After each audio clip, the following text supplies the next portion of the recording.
Welcome back to Sleep Theories. Before we dive into tonight's investigation, I hope your day treated you well, wherever you are in the world. Whether it's late evening where you're listening, or perhaps you're on the other side of the globe catching this during your morning commute, thank you for being here. If you're new to our channel, we explore the stories that mainstream media won't touch. The cases that get buried, the witnesses who disappear, and the truth that powerful people never want you to hear.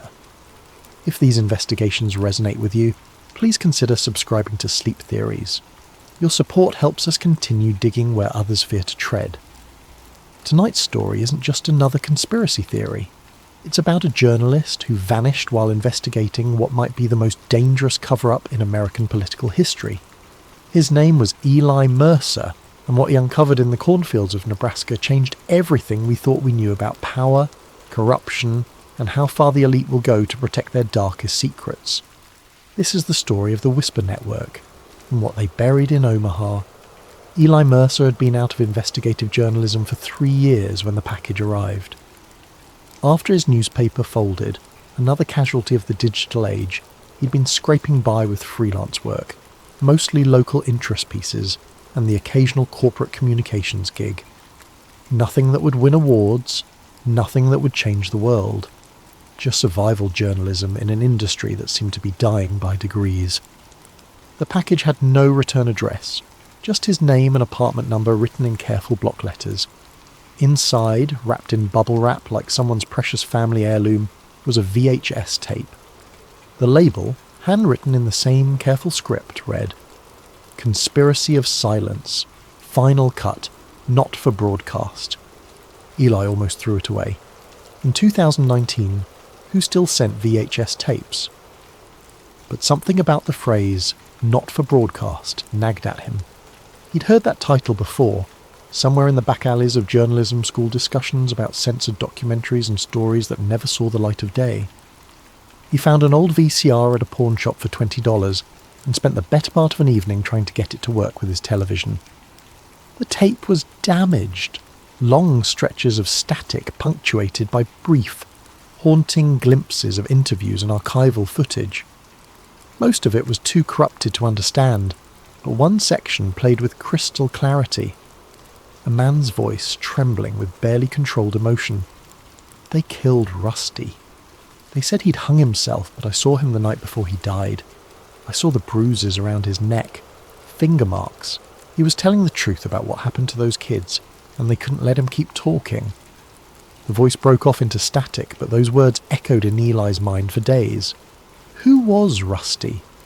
What had he been saying about children? And why had someone sent this broken documentary to a washed-up journalist in a Chicago apartment? Eli began to research. Conspiracy of Silence had indeed been a real documentary, produced in 1994 by British filmmakers for the Discovery Channel. It was supposed to expose a massive child trafficking scandal centered around the Franklin Credit Union in Omaha, Nebraska. The documentary was completed, scheduled to air, and then mysteriously pulled from broadcast just days before its intended premiere. The more Eli dug, the more disturbing the story became. The Franklin Credit Union scandal, also known as the Franklin cover-up, involved allegations that went far beyond financial crimes. Multiple witnesses had testified under oath that children from troubled backgrounds, kids from foster homes, runaways, the forgotten and the vulnerable, had been trafficked to elite parties where they were abused by powerful men from the worlds of politics, business and intelligence agencies. The official investigation had collapsed under mysterious circumstances. Key witnesses died or disappeared. Evidence vanished, and the story was buried so thoroughly that most Americans had never heard of it. But someone, somewhere, wanted Eli to know about it. Someone had risked sending him this tape, this breadcrumb trail into a decades-old conspiracy. The question was, why him? And more importantly, what were they trying to tell him? Eli's investigation began in the archives, public records, court documents, newspaper clippings from the late 1980s and early 1990s, anything he could find about the Franklin Credit Union and its director, Lawrence King. What he discovered was a story that seemed almost too bizarre to be true, and yet the documentation was there, hidden in plain sight in dusty file cabinets and forgotten databases. Lawrence King had been a rising star in Republican politics during the Reagan era, a black man who'd pulled himself up from poverty to become the director of the Franklin Credit Union. He was celebrated as a symbol of American opportunity. He sang the national anthem at Republican national conventions, had his picture taken with presidents, and was considered a rising political star. But beneath the surface, something far darker was happening. In 1988, the Franklin Credit Union collapsed, and King was accused of embezzling millions of dollars. But the financial crimes were just the beginning. Multiple young people came forward with testimony that King had been running a child trafficking operation, flying minors on private planes to elite parties in Washington, D.C., Colorado, and California. The testimony was specific, detailed, and deeply disturbing. Paul Bonacci, one of the primary witnesses, described being taken to parties where he was abused by men he later identified as prominent politicians and businessmen. He spoke of being forced to participate in disturbing rituals, of being filmed during abuse, and of being threatened with death if he ever spoke about what he'd witnessed. Another witness, Alicia Owen, corroborated Bonacci's testimony and added her own horrific details. She described being taken to a ranch in Colorado where children were abused for the entertainment of wealthy men, and of being forced to recruit other vulnerable young people into the network. But instead of triggering a massive federal investigation, the testimony was dismissed as fantasy. Alicia Owen was convicted of perjury and sentenced to 25 years in prison, a longer sentence than any of the men she'd accused. Paul Bonacci was institutionalized and heavily medicated. The message was clear: speak out against powerful people, and you'll be destroyed. Even more disturbing were the mysterious deaths that surrounded the case. Gary Caradori, a private investigator hired by the Nebraska legislature to look into the allegations, died in a suspicious plane crash in 1990. He'd called his wife just hours before the crash, telling her he'd found evidence that would blow the lid off the case. His briefcase, which witnesses said he never travelled without, was never found in the wreckage. Troy Boner, another young witness who initially corroborated the trafficking allegations, suddenly recanted his testimony.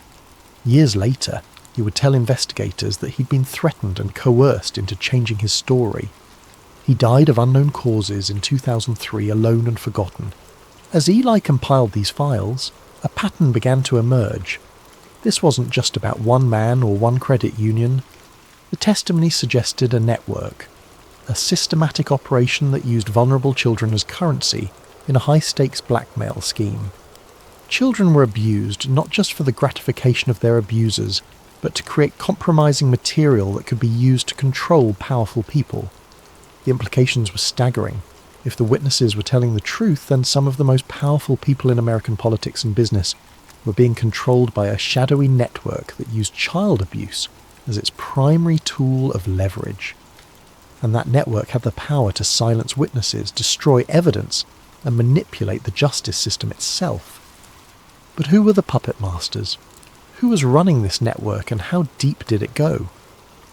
Eli knew he needed to go to Omaha, to walk the ground where it all began, and to find the people who still remembered what really happened in those dark years of the late 1980s. Omaha in November was a city of grey skies and bare trees, where the prairie wind cut through your coat and seemed to carry whispers of forgotten secrets. Eli had managed to track down Janice Weller, a former reporter for the Omaha World Herald, who had covered the Franklin scandal before disappearing from journalism entirely in 1994. Finding her had taken weeks of detective work. She'd vanished from public view after the trials, her byline disappearing from newspapers, her social media presence non-existent. But Eli eventually tracked her to a small house on the outskirts of Omaha, where she lived alone with 3 cats and a cellar full of secrets. Janice was in her 60s now, with grey hair and suspicious eyes that seemed to be constantly looking over her shoulder. She'd agreed to meet with Eli only after he mentioned the VHS tape, and even then she insisted they talk in her basement, away from windows and prying ears.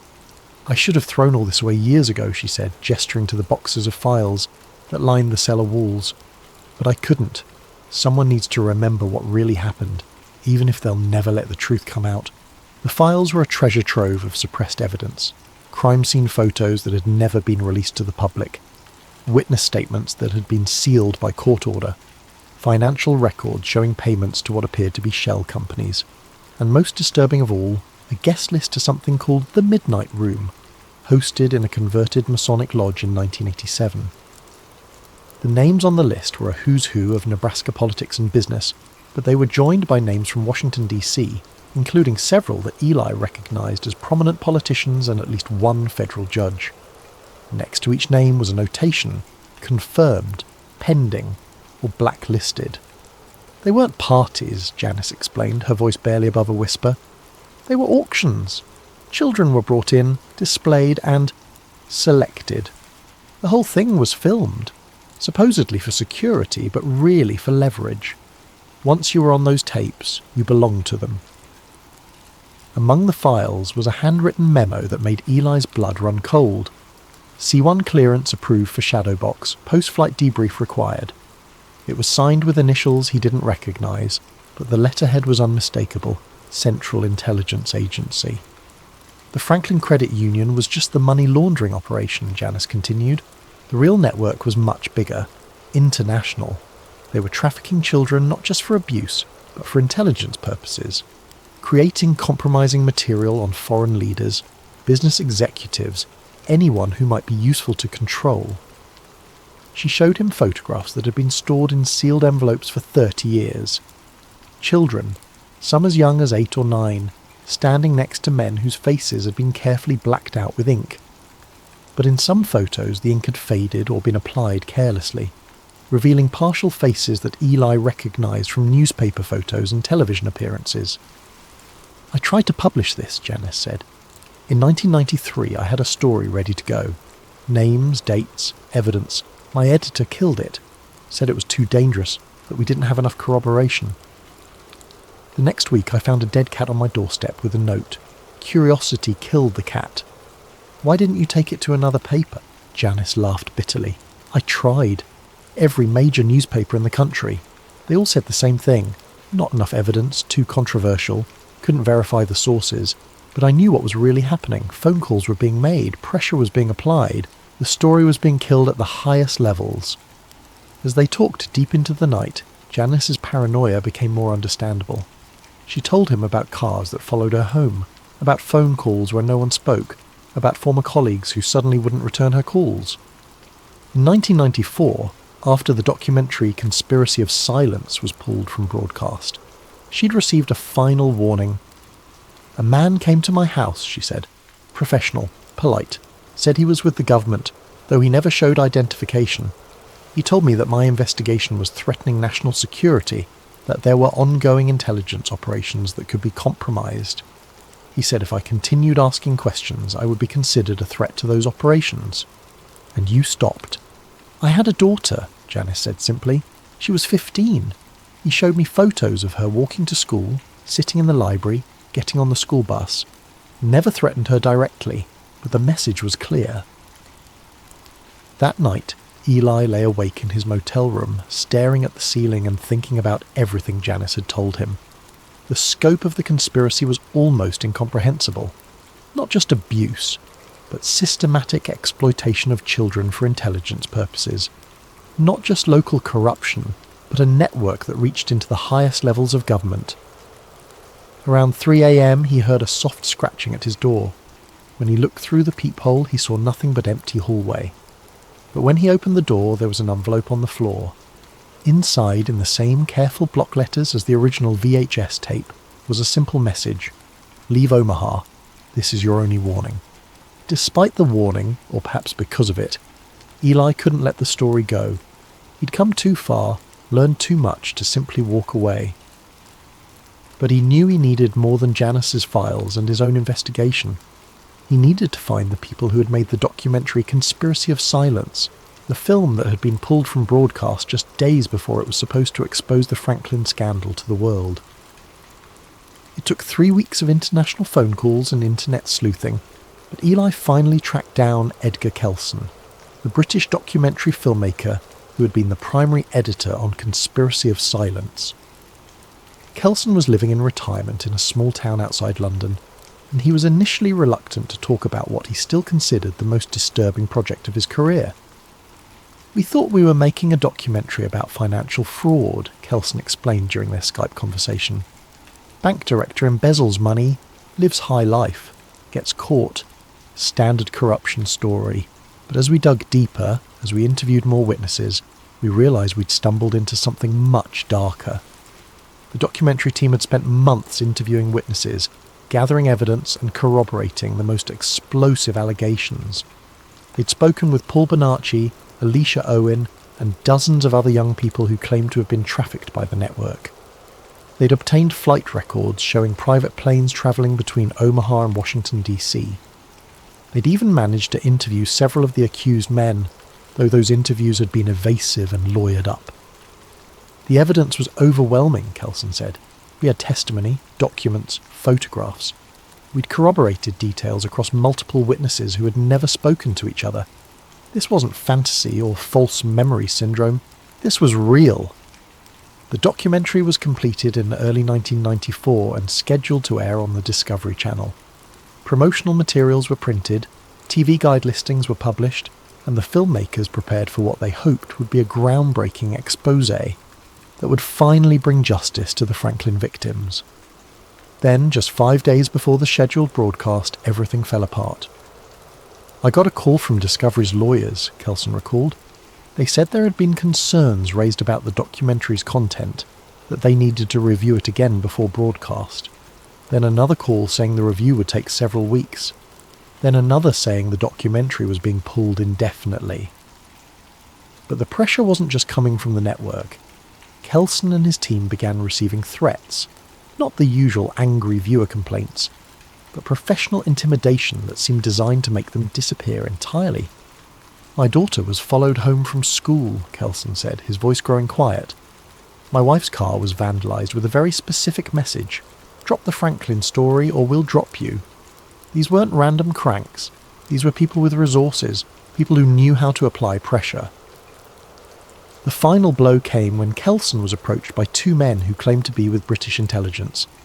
They told him that the documentary was interfering with ongoing international intelligence operations, that broadcasting it would compromise sources and methods, and that continuing to pursue the story would be considered an act against national security. "They didn't say we couldn't make the documentary," Kelson explained. "They said if we aired it, we'd never see our children again. Not exactly a subtle threat." But Kelson had kept copies of the interviews, and he agreed to share some of the never-before-seen footage with Eli. The most disturbing interview was with a man named Troy Williams, who claimed to have been both a victim of the network and later one of its enforcers. Williams described being recruited into the network as a teenager, initially as a victim, but gradually being groomed to help recruit other children. He spoke of ritual parties, where children were drugged and abused while being filmed, creating what he called insurance policies against powerful men. "They let you think you're part of it," Williams said in the grainy footage. "They give you money, drugs, tell you you're special, but you're never really on the inside. You're just another asset, another tool. And the moment you try to leave, the moment you think about talking, they remind you what happens to people who cross them." Williams had died in 1997, officially of a drug overdose, though he'd been clean for 3 years according to people who knew him. His death was just another in the long list of mysterious fatalities that seemed to follow anyone who spoke out about the Franklin network. "The documentary industry is small," Kelson told Eli. "Word gets around about which stories you can't tell, which people you can't investigate. Franklin became one of those untouchable subjects. Not officially banned, just understood to be off limits if you wanted to keep working." As their conversation ended, Kelson offered Eli a final piece of advice. "Be very careful who you trust with this story. The network didn't disappear when Franklin was covered up. It just went deeper underground. And they're still watching for people who ask too many questions." 3 days after his conversation with Edgar Kelson, Eli received a message on a burner phone he'd bought specifically for the Franklin investigation. The text was simple. "He'll talk. Meet us behind the old Black Elk Lodge. Come alone." The Black Elk Lodge was on the outskirts of Omaha, a rundown building that had once hosted Native American cultural events, but had been abandoned for years. Eli almost didn't go. Every instinct told him it was a trap, a way to silence him like so many others who had gotten too close to the truth. But his journalistic curiosity won out over his survival instincts. He drove to the lodge as the sun was setting, parking behind the building where a single figure waited in the shadows. The man introduced himself as Nathan Cross, and Eli recognised him immediately from one of Janice Weller's photographs, one of those haunting images of children standing next to powerful men, though in Nathan's case the man's face hadn't been completely obscured. Even as a child, Nathan's eyes had held a hollow, traumatised look that spoke of horrors no child should endure. Now in his 40s, Nathan was soft-spoken but alert, constantly scanning their surroundings as if expecting danger to emerge from the abandoned buildings around them. He'd agreed to meet with Eli, he said, because he knew his time was running out. "They never really let you go," Nathan explained. "Even after the trials, even after the official investigation ended, they kept tabs on everyone who knew too much. New identities, witness protection, relocation. None of it mattered. They always knew where we were." Nathan had been placed in foster care as a young child after his mother died of a drug overdose, and his father abandoned him. He was 8 years old when he was first taken to what the network called special parties, events that were described to the children as exclusive gatherings, where they would meet important people who might help their futures. They were very careful about how they presented it, Nathan said. Made it seem like an honour, like we were being chosen for something special. They gave us nice clothes, taught us how to behave around important people, made us feel valuable for the first time in our lives. The parties were held in various locations, private homes, hotel suites, remote lodges, and even government buildings. The children were told they were there to provide companionship to lonely, powerful men, to be good listeners and show appreciation for the opportunities they were being given. But the reality was far darker. Nathan described being systematically abused by men he would later recognise as senators, governors, federal judges, and high-ranking military officers. The abuse was always filmed, supposedly for security purposes, but Nathan came to understand that the recordings were really about creating leverage. They didn't just abuse us for their own gratification, Nathan explained. They were creating a library of blackmail material.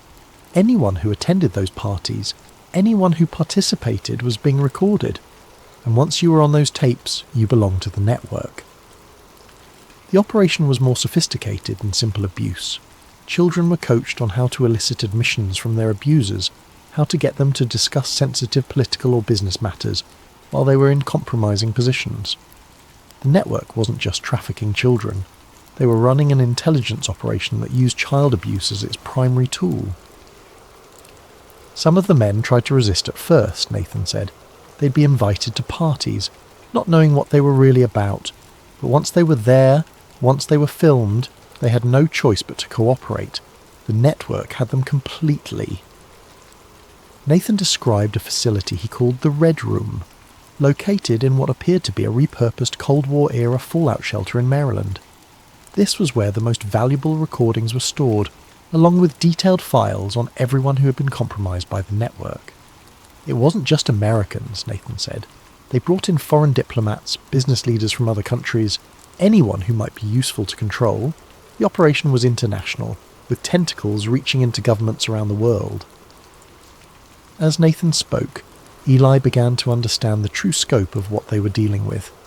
This wasn't just about child abuse or even political corruption. This was about a shadow network that used the systematic abuse of children to control key figures in government, business, and international affairs. It was intelligence work at its most horrific and effective. "Why are you talking to me now?" Eli asked. "After all these years of staying hidden?" Nathan's smile was sad and resigned. "Because I know I'm already dead. 3 other survivors from my group have died in the past 2 years. Car accidents, suicides, sudden illnesses. They're cleaning house, tying up loose ends. I figure I have maybe weeks before they get to me. Then why risk it? Why not just disappear?" "Because someone needs to tell the truth," Nathan said. "These children, we were thrown away, forgotten, treated like we didn't matter. But we did matter. We were human beings, and what happened to us was real. I want the truth to outlive me, even if I can't." As their conversation ended, Nathan handed Eli a small package. Inside were photographs, documents, and what appeared to be a partial list of names. People who had been compromised by the network, people who were still being controlled decades later. "Be careful who you trust," Nathan warned as they parted ways. "The network still exists, just deeper underground, and they have people everywhere. Media, law enforcement, government. They'll know you're investigating long before you know they're watching." That was the last time anyone saw Nathan Cross alive. His body was found 3 weeks later in a hotel room in Denver, apparently having died of a heroin overdose. The official report noted that he had no history of drug use, but the case was quickly closed and forgotten. Eli Mercer's editor, Sarah Chen, began to worry when she hadn't heard from him in over 2 weeks. He'd been filing regular updates on his Franklin investigation, sending encrypted emails with documents and interview transcripts. But then the communication stopped, and her calls to his phone went straight to voicemail. The last message she'd received from him was a corrupted voice memo, recorded on what sounded like a cheap handheld device. The audio was broken and distorted, but she could make out fragments of what Eli was saying. "Sarah, if you're hearing this, saw the tapes. Not just what we thought. They weren't just governors and CEOs, intel guys. One wore a CIA pin. Same face from the Bohemian Grove group photo. They knew I was there. Think they let me walk out because they want to see who else I'll talk to." The message cut off there, replaced by static and electronic interference that hurt to listen to. Sarah tried everything she could think of to locate Eli. She called hospitals, police departments, and even reached out to his few remaining contacts in the journalism world. No one had seen him, no one had heard from him, and his credit cards hadn't been used in weeks. She filed a missing persons report, but the police seemed oddly uninterested in the case. The detective assigned to investigate suggested that Eli had probably just needed to get away, that freelance journalists sometimes disappeared for a while when they were working on sensitive stories. When Sarah mentioned the Franklin investigation, the detective's demeanour shifted noticeably. "Mum, you need to understand that your friend was chasing conspiracy theories," the detective said. "The Franklin thing was investigated thoroughly back in the 90s. It was all debunked. Sometimes people get so caught up in these stories that they lose perspective on reality." But Sarah knew Eli, and she knew he wasn't the type to get caught up in unfounded theories. He was methodical, careful, always corroborating his sources. If he said he'd found evidence of an ongoing conspiracy, then he'd found something real. 3 months after Eli's disappearance, Sarah received an anonymous package in the mail. Inside were photocopies of some of Eli's notes, along with a flash drive containing audio files and scanned documents. There was no letter, no explanation, just the raw materials of an investigation that had apparently gotten too close to dangerous truths. Sarah tried to interest mainstream media outlets in the story, but she encountered the same resistance that had buried the Franklin scandal 30 years earlier. Editors were polite but firm, not enough corroboration, too conspiracy-focused, not the kind of story their publications could support. She finally posted some of Eli's findings on a small conspiracy forum, hoping that someone would pick up the investigation where he'd left off. The posts generated significant interest and discussion, but they were quickly removed by forum moderators. When Sarah tried to repost them, she found her account had been banned. The final trace of Eli Mercer's investigation came in the form of a single quote that appeared on several conspiracy websites before being scrubbed from the internet entirely. No one knew who had posted it, or how it had survived long enough to be screenshot and shared, but it seemed to capture the essence of everything Eli had discovered.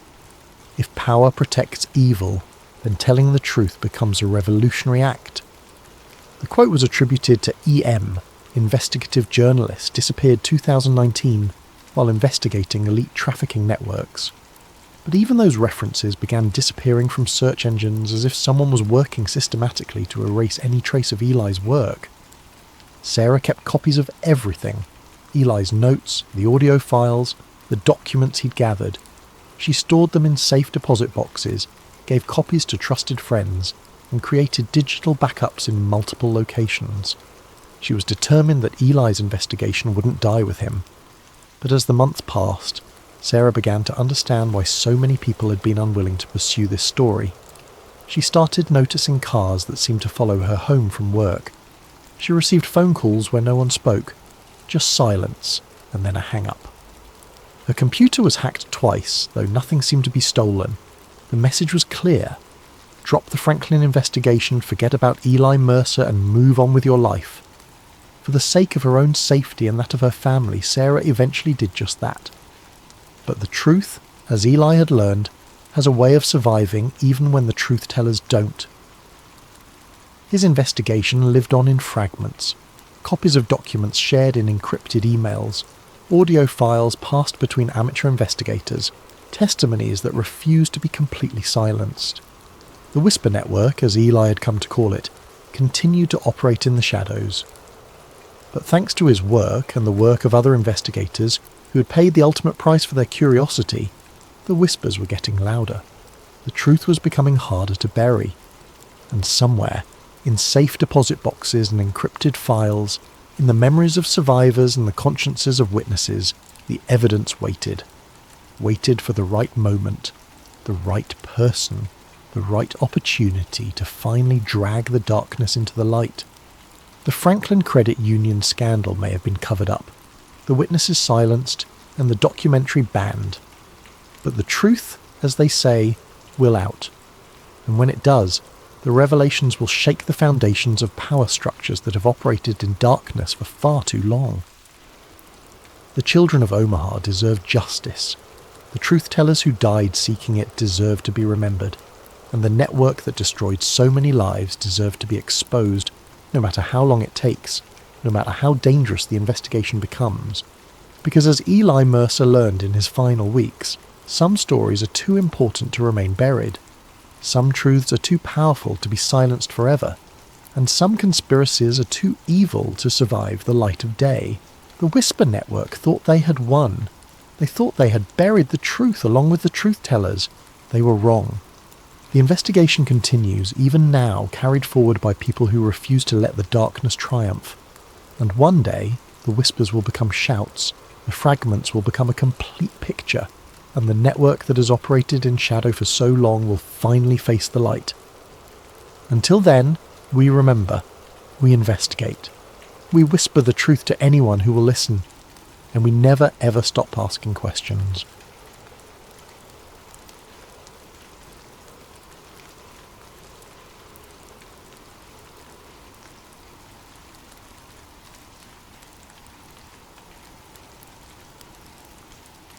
Tonight, we're travelling to Northern California, to the shadow of a mountain that may be more than it appears. This is the story of J.C. Brown, a man who claimed to have found something impossible beneath Mount Shasta, and who paid the ultimate price for speaking the truth. This is my story too, because sometimes when you dig deep enough into the past starts digging back. My name is Dr. Rowan Hensley, and what you're about to hear may be the last recording I ever make. I wasn't always a believer in conspiracies. 3 years ago, I was Dr. Rowan Hensley, Associate Professor of Geological Sciences at UC Davis, specialising in volcanic formations and seismic activity. I published papers on magma chamber dynamics, taught undergraduate courses on mineralogy, and lived a perfectly ordinary academic life. My biggest controversy was arguing with colleagues about the dating methods for certain lava flows. That changed on a rainy Thursday in November 2021, when I was conducting research at the San Francisco Public Library's Archive Division. I was looking for historical geological surveys of the Cascade Range when the librarian, Mrs. Chen, brought me a box of uncatalogued materials that had been donated by the estate of a deceased city employee. Most of it was routine bureaucratic paperwork from the 1930s and 40s, but at the bottom of the box, I found something that would reshape my understanding of everything I thought I knew about the world beneath our feet. It was a newspaper clipping, half burnt and water damaged, with a stamp across the top that read, "Geo-classified, redacted," in faded red ink. The visible portions of the article told an incredible story about a man named J.C. Brown who, in 1934, had gathered 80 people in Stockton, California, for what he called the most important archaeological expedition in human history. According to the fragmentary text, Brown claimed to have discovered a vast underground city beneath Mount Shasta, filled with golden artifacts, strange hieroglyphs, and the preserved remains of giants. The expedition was scheduled to depart on June 19th, 1934, but on the morning of departure, J.C. Brown had vanished without a trace. The expedition never happened. Brown was never seen again. What captured my attention wasn't just the fantastic nature of Brown's claims, but the official stamp on the clipping. Why would a newspaper article about what seemed like obvious fraud require geological classification? Why the redaction stamp? And why had it survived in a city employee's personal effects for nearly a century? I spent the next 6 months researching everything I could find about J.C. Brown. The official story, as recorded in historical societies and newspaper archives, was frustratingly simple. Brown was a drifter, possibly mentally ill, who had concocted an elaborate hoax to separate gullible people from their money. When the time came to deliver on his promises, he disappeared rather than face exposure as a fraud. But the more I dug, the more inconsistencies I found. Brown wasn't some uneducated con man. Records showed he had worked as a geological surveyor for the Lord Cowdray Mining Company, a legitimate British firm with contracts throughout the American West. In 1904, he had been part of a team conducting mineral assessments in the Mount Shasta region, when he disappeared for several weeks. When Brown reappeared, his colleagues noted that he seemed changed. He was reluctant to discuss where he had been, spoke often about ancient civilizations, and had acquired an unusual collection of what he claimed were pre-Columbian artifacts that didn't match any known Native American cultures. More intriguingly, I found references to Brown in the correspondence files of several prominent geologists and archaeologists of the era. These weren't dismissive letters mocking an obvious fraud, but serious inquiries about his discoveries. Dr. Frederick Ward Putnam of Harvard's Peabody Museum had written to Brown requesting detailed sketches of the hieroglyphs he claimed to have found. The Smithsonian had expressed interest in examining his artifacts. These were serious academics taking Brown seriously, which didn't align with the historical narrative of him as a delusional hoaxer. The breakthrough came when I discovered that the Lord Cowdray Mining Company had been purchased by a consortium of American investors in 1911, and their records had been transferred to the National Archives. Using my academic credentials, I was able to access Brown's employment file. What I found there changed everything. Brown's official title wasn't just geological surveyor. He was listed as a special projects contractor with security clearance for what was euphemistically called federal land assessment. His supervisor's notes mentioned Brown's expertise in subsurface anomaly identification and his assignment to deep reconnaissance projects. This wasn't the profile of a wandering prospector or delusional fraud. This was a man with government connections, working on classified projects in some of America's most remote locations. The file ended abruptly in 1912 with a single notation: subject transferred to Division C oversight. Further records sealed pending national security review. Division C. I had never heard of any Division C within the US Geological Survey, but the notation suggested it was some kind of specialized unit dealing with sensitive discoveries. I spent weeks trying to find any reference to Division C in official records, but it was as if the organization had never existed. That's when I realized I needed help from someone with experience navigating the darker corners of government secrecy. I needed someone who understood how information disappears and how to find what's been deliberately hidden. I needed Cassia Wren. Finding Cassia Wren wasn't easy.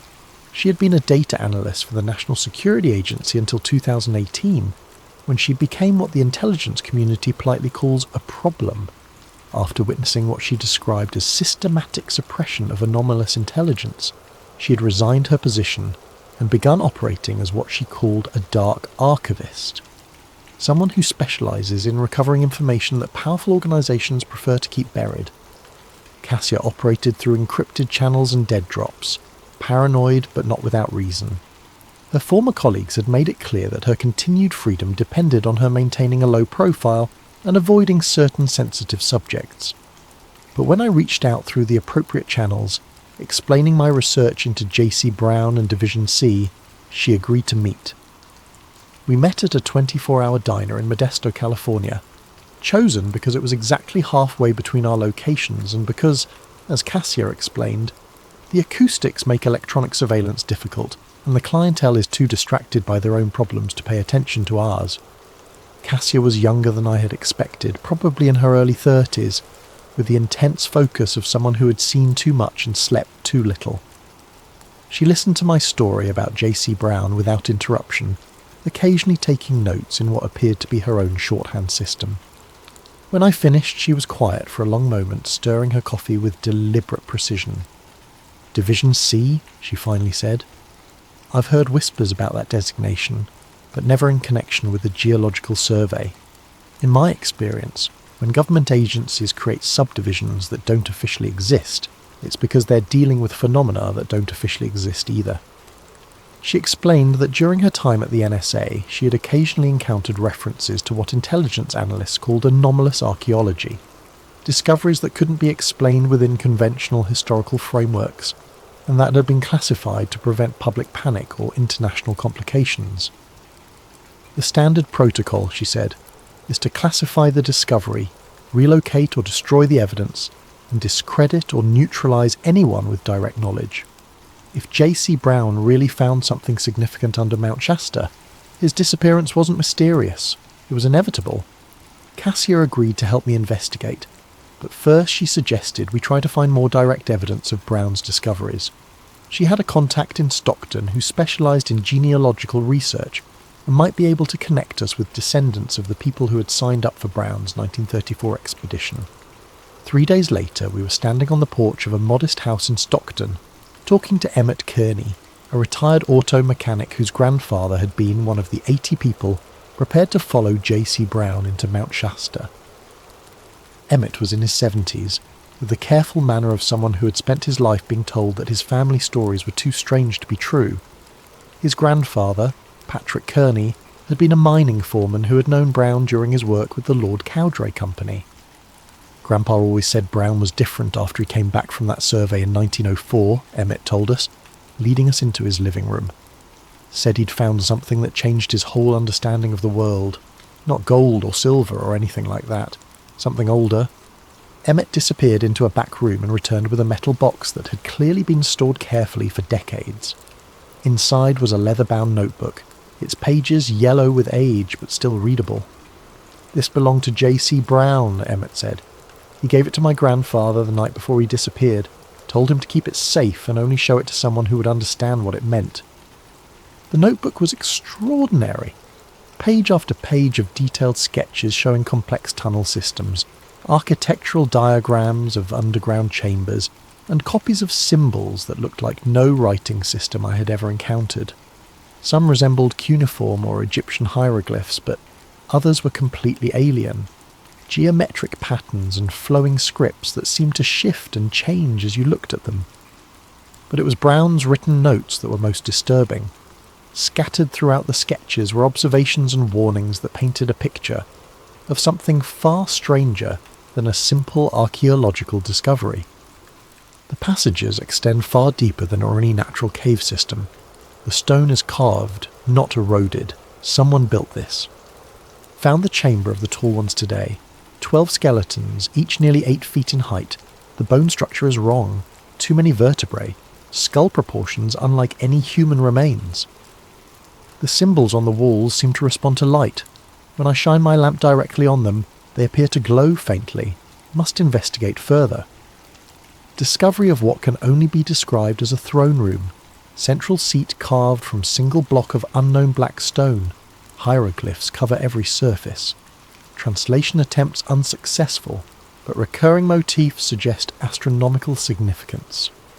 Warning: not all stone here is dead. Some sections of wall feel warm to the touch and seem to pulse with internal rhythm. Recommend extreme caution in future explorations. They wake to light. The guardians stir when exposed to illumination. Natural darkness keeps them dormant, essential to maintain absolute silence and minimal lighting. Guardian class was mentioned repeatedly, always in capital letters, as if it were an official designation. Brown wrote about discovering what he called the Watchers, humanoid figures carved from stone or possibly preserved through unknown means, positioned at regular intervals throughout the deeper tunnels. Most unsettling was an entry dated just days before Brown's disappearance.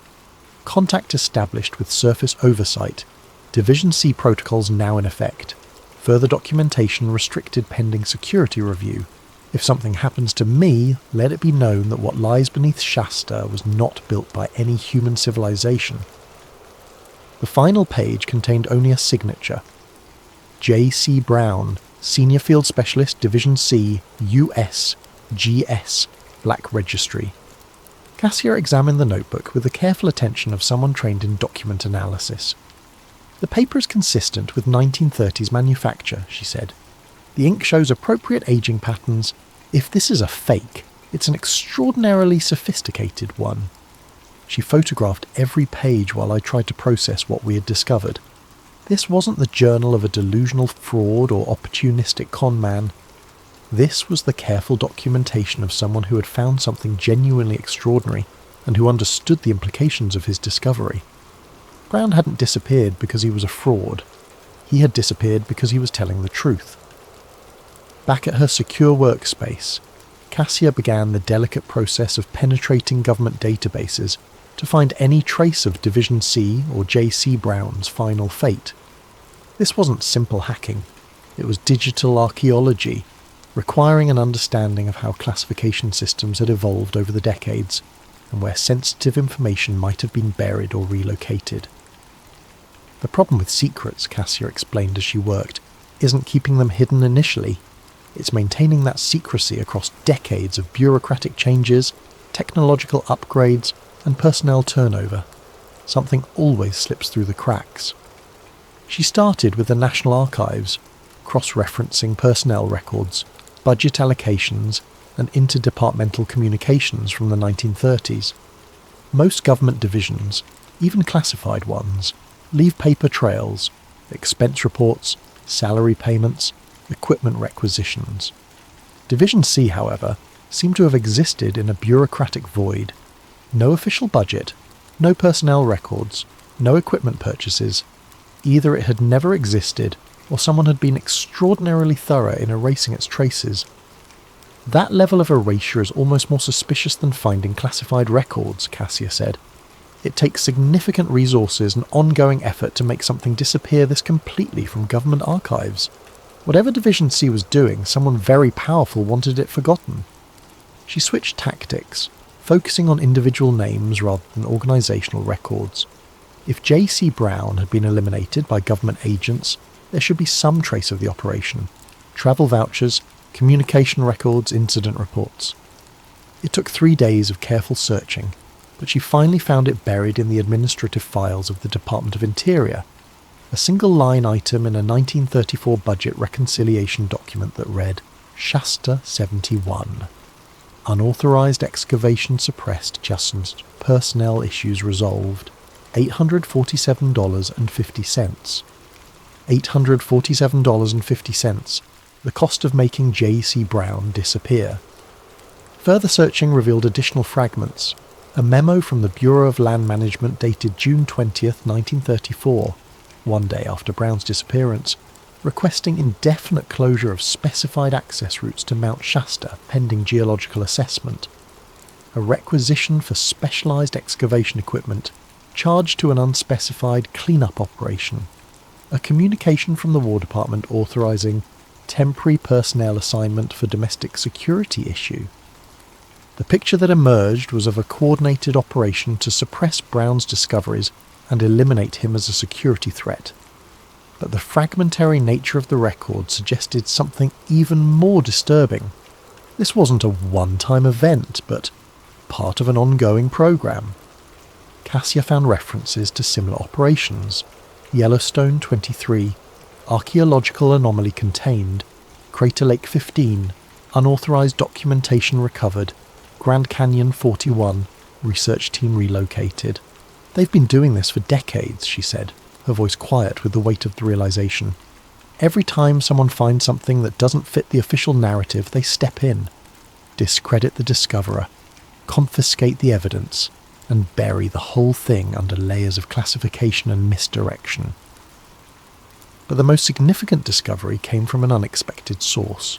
While searching through declassified CIA documents from the 1970s, Cassia found a brief mention of something called the Shasta Protocol in a memo discussing domestic surveillance operations. The memo was heavily redacted, but the visible portions referred to ongoing monitoring of fringe researchers investigating pre-authorized archaeological sites and established procedures for managing information security breaches related to subterranean anomalies. The Shasta Protocol wasn't just about J.C. Brown.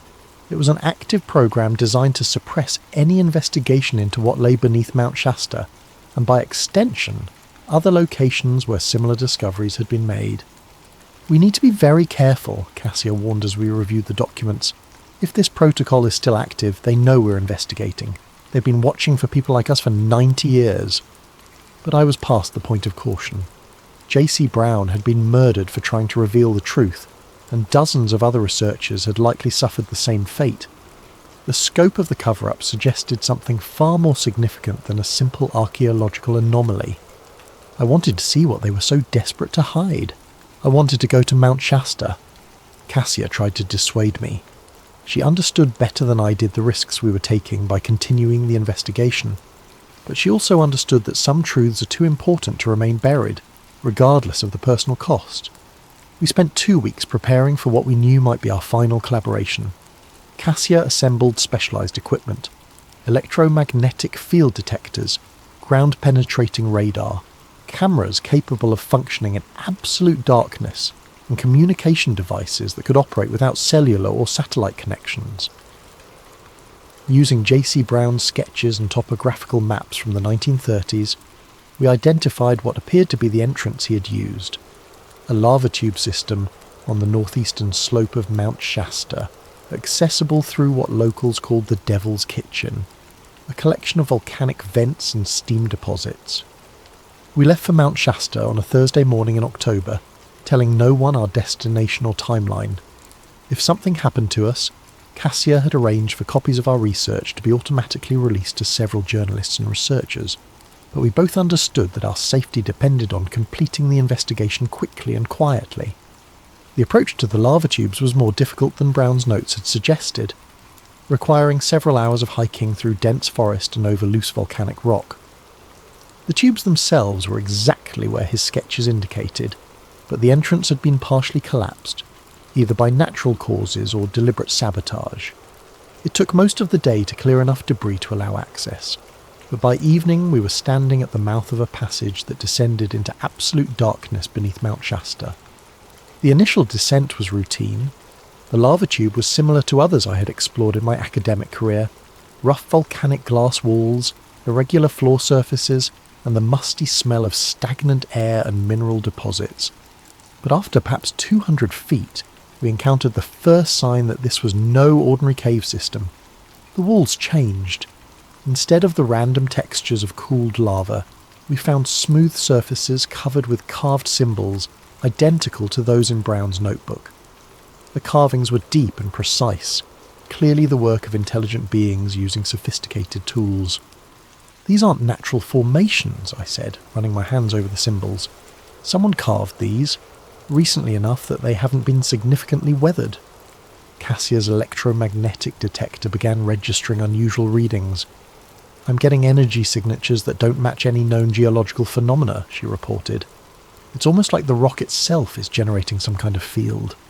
We continued deeper, following Brown's map through a series of branching passages that led steadily downward. The air grew warmer as we descended, and the carved symbols became more elaborate and frequent.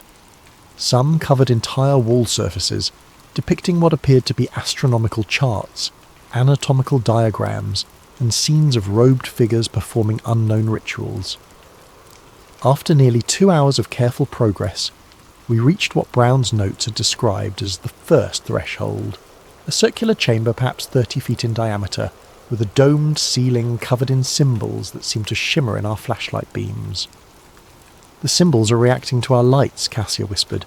"Look at them. They're actually glowing." She was right. As we moved our beams across the walls, the carved symbols briefly luminescent with a soft blue-green light that faded when we moved the light away. It was unlike anything I had ever encountered in my geological career, but more disturbing were the alcoves carved into the walls at regular intervals. Each contained what appeared to be a humanoid figure, but whether they were statues, preserved bodies, or something else entirely was impossible to determine in the uncertain light. "The Guardian class," I said, remembering Brown's terminology. "These must be what he was writing about." We approached one of the figures cautiously. It was clearly humanoid, but wrong, in subtle ways that made it deeply unsettling to look at. Too tall, perhaps 7.5 feet in height. Limbs that were slightly too long in proportion to the torso.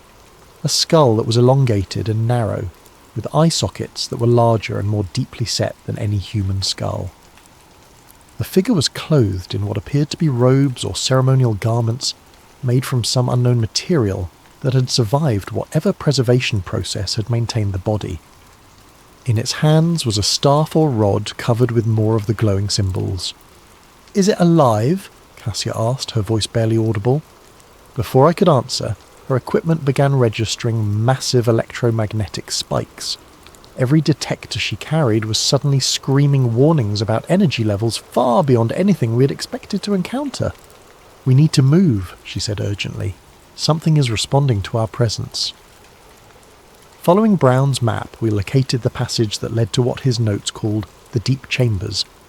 The tunnel was narrower than those we had traversed earlier, requiring us to proceed single file through passages that seemed to pulse with the same blue-green luminescence we had observed in the symbols. The air itself felt different here, thicker, almost alive with some kind of energy that made our skin tingle and our equipment malfunction. Cassia's electromagnetic detectors were giving readings so far outside normal parameters that she finally shut them off to prevent the alarms from echoing through the tunnels. After what felt like hours, but was probably only 30 minutes of careful progress, we emerged into a chamber that defied easy description. It was vast, easily the size of a cathedral, with a ceiling that disappeared into darkness above our lights. The walls were covered floor to ceiling with the most elaborate symbol systems we had yet encountered, arranged in patterns that suggested complex mathematical or astronomical calculations. But dominating the centre of the chamber was what Brown had described as the throne of the Deep King. It was carved from a single block of black stone that seemed to absorb light rather than reflect it. The chair itself was enormous, clearly designed for someone much larger than any human being. Seated upon it was a figure that dwarfed even the Guardian-class entities we had encountered above. This being was nearly 12 feet tall, with limb proportions and skeletal structure that were clearly non-human. The skull was elongated to an extreme degree, with eye sockets that were deep caverns in the ancient bone. It was dressed in elaborate robes that had somehow survived whatever preservation process had maintained the body, and in its hands was a staff topped with what appeared to be a crystalline structure that pulsed with internal light. But most disturbing were the walls behind the throne. They were covered with what could only be described as a mural depicting the history of the world, but not the history found in any textbook. The images showed an Earth much different from the one we knew. Continents in different configurations, skies filled with celestial bodies that were not the sun and moon we recognized, and beings that were clearly not human, living in vast cities that spanned continents. One section of the mural showed what appeared to be a massive catastrophe. Fires falling from the sky, oceans boiling, mountains cracking open to release torrents of lava and ash. In the aftermath, the surviving beings were shown retreating underground, sealing themselves away in deep chambers to wait for the surface world to become habitable again. The final panel showed an eclipse, total darkness covering the earth, and from that darkness, strange vessels rising into the sky, carrying the ancient inhabitants away to points of light that could only be stars. They weren't from here, I said, the realization hitting me like a physical blow. These beings, whatever they weren't native to Earth. They were visitors, and when something happened to make the surface uninhabitable, they went underground to wait it out. But Cassia wasn't looking at the murals. She was staring at the seated figure on the throne, her face pale with terror. "It's breathing," she whispered. I looked more carefully at the massive form on the throne. At first I saw nothing, but then I noticed it. The slightest movement of the chest, so subtle it was barely perceptible. The ancient being wasn't dead. It was sleeping. As if responding to our realization, the crystalline structure atop the being's staff began to pulse more rapidly, casting shifting patterns of light across the chamber walls. And then, without any warning, a voice filled our minds, not heard with our ears, but felt as a pressure inside our skulls. "You weren't meant to return." The voice was vast and alien, carrying with it implications of age and power that made my rational mind reel. This wasn't communication as humans understood it, but something far more direct and invasive. The seal weakens with each intrusion, the watchers stir, the deep paths remember the taste of surface light. Images flooded our consciousness, not memories, but something deeper and more fundamental. We saw the earth as these beings had known it, green and blue and alive with civilizations that had risen and fallen millions of years before the first human ancestors had descended from the trees. We saw the catastrophe that had driven them underground, not an asteroid impact or volcanic eruption, but something far stranger and more terrible. A darkness between the stars that had reached out to touch our world, twisting reality itself until the surface became uninhabitable for any thinking being. The compact was made. The deep places were sealed. The guardians were set to watch. Why do the surface dwellers return to break what was meant to remain broken? I tried to speak, to explain that we were researchers seeking knowledge, but my voice wouldn't function. The alien presence in our minds was too overwhelming, too vast for human consciousness to process. "J.C. Brown," Cassia managed to say, her voice barely a whisper. "What happened to J.C. Brown?" The response came as a flood of images and sensations. We saw Brown in this very chamber, 30 years after his first discovery, brought here not by his own choice but by those who served the ancient powers. We saw him standing before the throne, defiant even in the face of forces beyond human comprehension. The Surface Guardian was given choice. Serve the compact or join the deep sleep. He chose defiance. He chose the fate of all who would wake what must remain sleeping. We saw Brown's final moments, not death, but transformation. His body changing, elongating, becoming something that was no longer entirely human. We saw him being placed in one of the alcoves we had passed, joining the Guardian-class entities that stood eternal watch over the deep chambers. The Shasta Protocol was created to prevent such defiance. Those who dig too deep join those they seek to disturb. The compact will be maintained. The voice was growing stronger, and with it came the sound of movement throughout the chamber complex. The other figures, the Guardian-class entities we had encountered, were stirring from their long vigil. "Run!" Cassia said, grabbing my arm. "We need to run now." We fled through the tunnels with the sound of pursuit echoing behind us. Not footsteps, but something worse. The scraping of stone against stone as beings that had been motionless for decades began to move. Our flashlights revealed glimpses of humanoid figures emerging from alcoves we had passed earlier, their elongated forms moving with predatory grace through passages they had navigated for countless years. The symbols on the walls were glowing brighter now, responding to the awakening of the Guardians. The entire tunnel system was coming alive, and we were trapped in the depths of something that had never been meant for human exploration. We reached the surface after what felt like hours, but was probably only minutes of desperate flight. The clean night air of Mount Shasta felt like salvation after the oppressive atmosphere of the deep chambers. But our relief was short-lived. 3 unmarked helicopters were circling the mountain, their searchlights cutting through the darkness as they systematically examined the forest below. As we emerged from the lava tube entrance, we were immediately caught in the brilliant glare of multiple spotlights. "Doctor," Rowan Hensley and Ms. Cassia Wren, a voice called through a loudspeaker, "you're in violation of federal regulations regarding restricted archaeological sites. Remain stationary and prepare for extraction." Military personnel rappelled from the helicopters with the practiced efficiency of a long-rehearsed operation. They were equipped with specialised gear, not just weapons, but electromagnetic field generators and what appeared to be sonic equipment designed to disrupt the kind of energies we had encountered below ground. "The Shasta Protocol," I said, finally understanding. "They've been waiting for us." Cassia was already reaching for the emergency transmitter she had brought to upload our findings to her secure servers, but before she could activate it, one of the soldiers fired what appeared to be a taser designed for electronic equipment. Every piece of technology we carried, cameras, recorders, communication devices, was instantly fried by the electromagnetic pulse. "Standard containment procedures," one of the soldiers said, his voice muffled by a full-face respirator. "No documentation, no evidence, no witnesses." They separated us immediately. The last thing I saw was Cassia being loaded into one helicopter, while I was forced into another.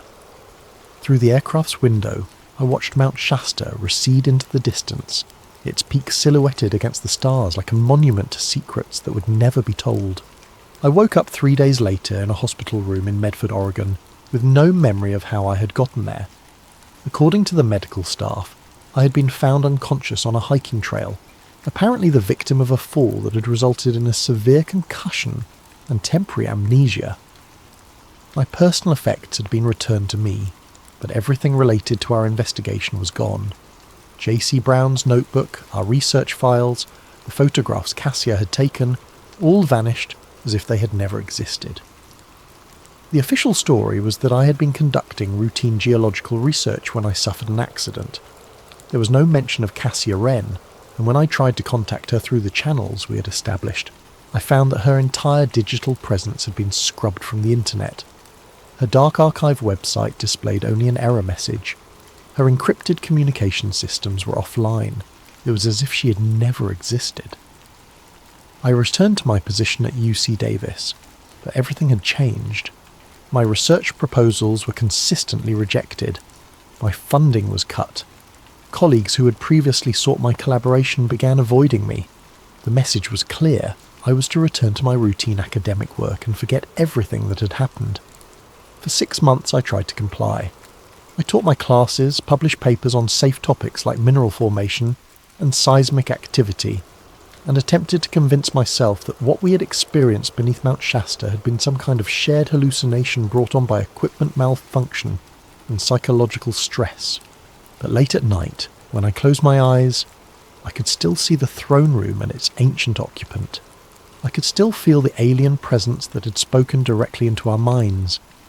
I knew that somewhere beneath Mount Shasta, beings older than human civilization were stirring from their long sleep, and that our intrusion had weakened whatever barriers kept them contained. The breakthrough came in the form of a manila envelope slipped under my office door sometime during the night. Inside was a single page from J.C. Brown's notebook, one I had never seen before, apparently torn from the journal after we had examined it. The page was dated June 18th, 1934, one day before Brown's disappearance. In his careful handwriting he had written, "Final entry. They have found me. Division C has activated the containment protocol. I will not be permitted to complete the expedition or reveal what lies beneath the mountain, but I have taken precautions. Copies of my work have been hidden where they cannot be found and destroyed. Someday others will continue the investigation." To those who come after, I wasn't the first to find the city. The government has known about the deep places for decades, perhaps centuries. They have made agreements with the things below, compacts that trade human ignorance for temporary safety. But the barriers are weakening. The ancient ones grow restless. The deep paths are opening. They are not evil, but they are not human. Their return would mean the end of our world as we understand it. The Shasta Protocol exists to prevent that return, but it is built on lies and suppression rather than understanding and preparation. The truth must be preserved. Someone must bear witness. The mountain is not a mountain, it is a seal, and someone is trying to break it. The page was signed with an address I didn't recognize, a post office box in Anchorage, Alaska. I never made it to Alaska. 2 weeks after receiving the page, I disappeared from my office at UC Davis. The official story was that I had taken a leave of absence to deal with ongoing health issues related to my hiking accident. My colleagues were told that I would not be returning. The truth is more complex. I'm recording this from a location I cannot identify, surrounded by people who claim to be protectors of what they call the deep knowledge. Some are former government employees who became disillusioned with the Shasta Protocol. Others are researchers like myself who dug too deep and learned too much. We exist in the spaces between official reality and suppressed truth. We monitor the ancient sites, watch for signs that the barriers are weakening, and try to prepare for what may be coming. Because the being on the throne was right about one thing: the compact is failing. All across the world, in places like Mount Shasta, Yellowstone, the Grand Canyon, and dozens of other locations, the deep places are stirring. The ancient ones are awakening from their long sleep, and when they fully emerge, the world we know will end. The Shasta Protocol was never about protecting us from the truth. It was about protecting the truth from us. Because sometimes the truth is too dangerous for humanity to know. But perhaps it's time we learned anyway. This is Dr. Rowan Hensley making what may be my final recording. If you're hearing this, it means the automatic release protocols have been activated. It means something has happened to me, just as it happened to J.C. Brown and Cassia Wren and dozens of others who got too close to the deep secrets. Mount Shasta isn't a mountain, it's a seal, and after 90 years of suppression and cover-ups, that seal is beginning to crack. 3 days ago, seismic stations throughout Northern California registered unusual activity beneath Mount Shasta. Not earthquakes, something else. Rhythmic pulses emanating from deep underground, as if something massive was breathing, or waking up. Yesterday, hikers reported strange lights emanating from caves on the mountain's northeastern slope. Local authorities have cordoned off the area, citing geological instability, but we know better. The lights match descriptions from J.C. Brown's notebook. The deep chambers are active again, and tonight, at exactly 3:33 a.m. Pacific time, every seismic monitor within 100 miles of Mount Shasta went silent simultaneously. Not equipment failure, deliberate shutdown. Someone doesn't want the world to know what's happening beneath the mountain. But we're still watching, we're still recording. And when the time comes, and it's coming soon, someone needs to tell the truth about what lies beneath the places we call sacred, the mountains we think we know, and the ancient agreements that have kept horrors sleeping in the deep places of the earth. The Shasta Protocol is failing, the compact is broken, and something older than human civilization is stirring beneath the roots of the world.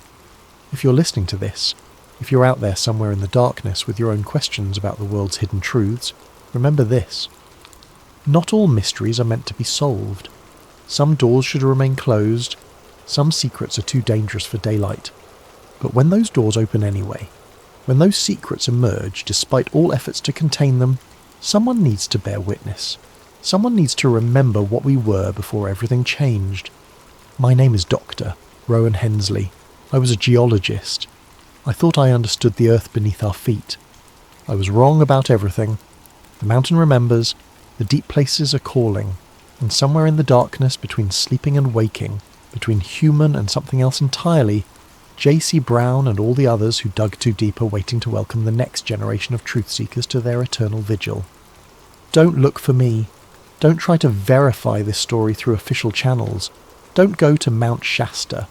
But if you do, if you can't resist the pull of forbidden knowledge, if you need to see for yourself what lies beneath, remember that some prices are paid not in money or blood, but in the fundamental nature of what it means to be human.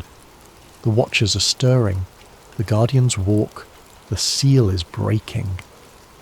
And in the deep places beneath the mountain, something ancient and patient and utterly alien is opening eyes that have been closed since before the first human looked up at the stars and wondered if we were alone. We were never alone.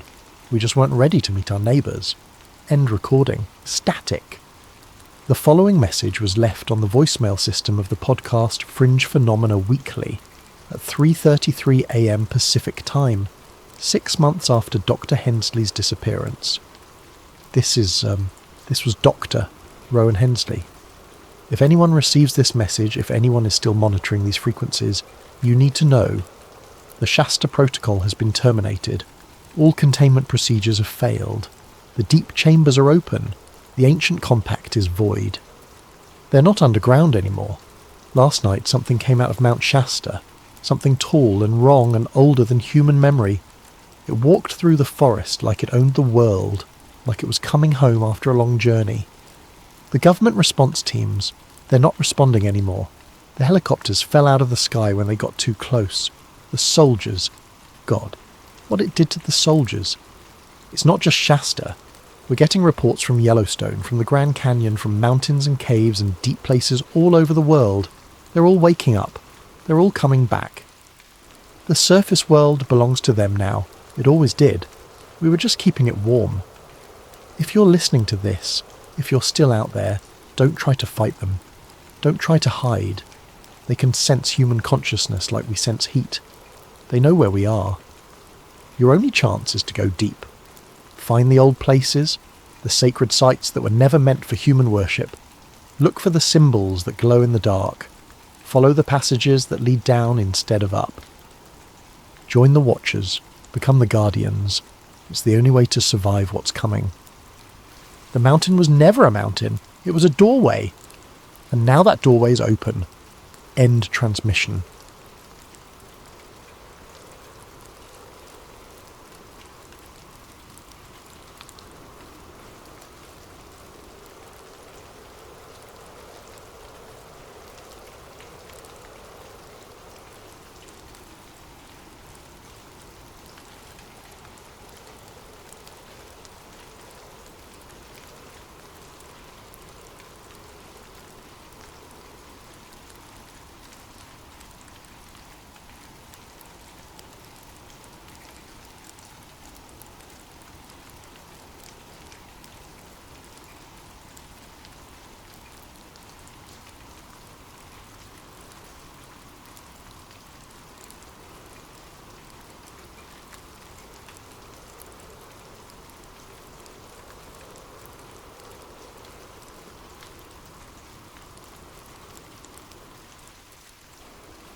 The retired military satellite KH-14B hadn't been active for 3 years.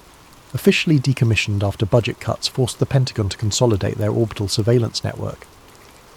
So when Nova Chen's custom frequency scanner picked up an encrypted data burst, routing through its dormant transponder at 3:47 a.m., she knew someone was playing with fire. "Lynx, you need to see this," she calls across the converted warehouse that serves as their operations centre. The space looks like a digital graveyard. Servers humming in stacks, screens casting blue light across walls covered in network diagrams and corporate org charts connected by red string. Welcome to the underground. Lynx Rodriguez slides his chair over, steam rising from his fourth cup of coffee. At 32, his face carries the weight of someone who's seen the machinery of power from the inside. Former NSA turned whistleblower turned ghost. What's the signature? Military-grade encryption, but it's using deprecated protocols. Whoever sent this wanted it to look old, forgotten. Nova's fingers dance across 3 keyboards simultaneously. But the timestamp is fresh. Someone's using dead satellites to hide active communications. Jax looks up from their corner workstation, purple hair catching the monitor glow. How fresh! 15 minutes ago. The warehouse falls silent except for the eternal hum of cooling fans. Professor Kale emerges from the makeshift lab in the back corner, adjusting his wire-rimmed glasses. At 58, he's the oldest member of their group, a disgraced virologist whose career ended when he asked too many questions about certain pandemic-era research protocols. "Did you crack it?" Kale asks, approaching with the careful steps of someone who's learned to expect bad news. Nova's screen fills with cascading code as her decryption algorithms chew through layers of obfuscation. Almost. There. The file materializes. Project Aegis 2030.enx. Aegis, Lynx mutters. That's not good. Aegis was a classified program I remember from my NSA days. Theoretical population management scenarios. Theoretical, Nova repeats, clicking open the file. Let's see how theoretical it still is. The document unfolds across her screen like a digital autopsy report.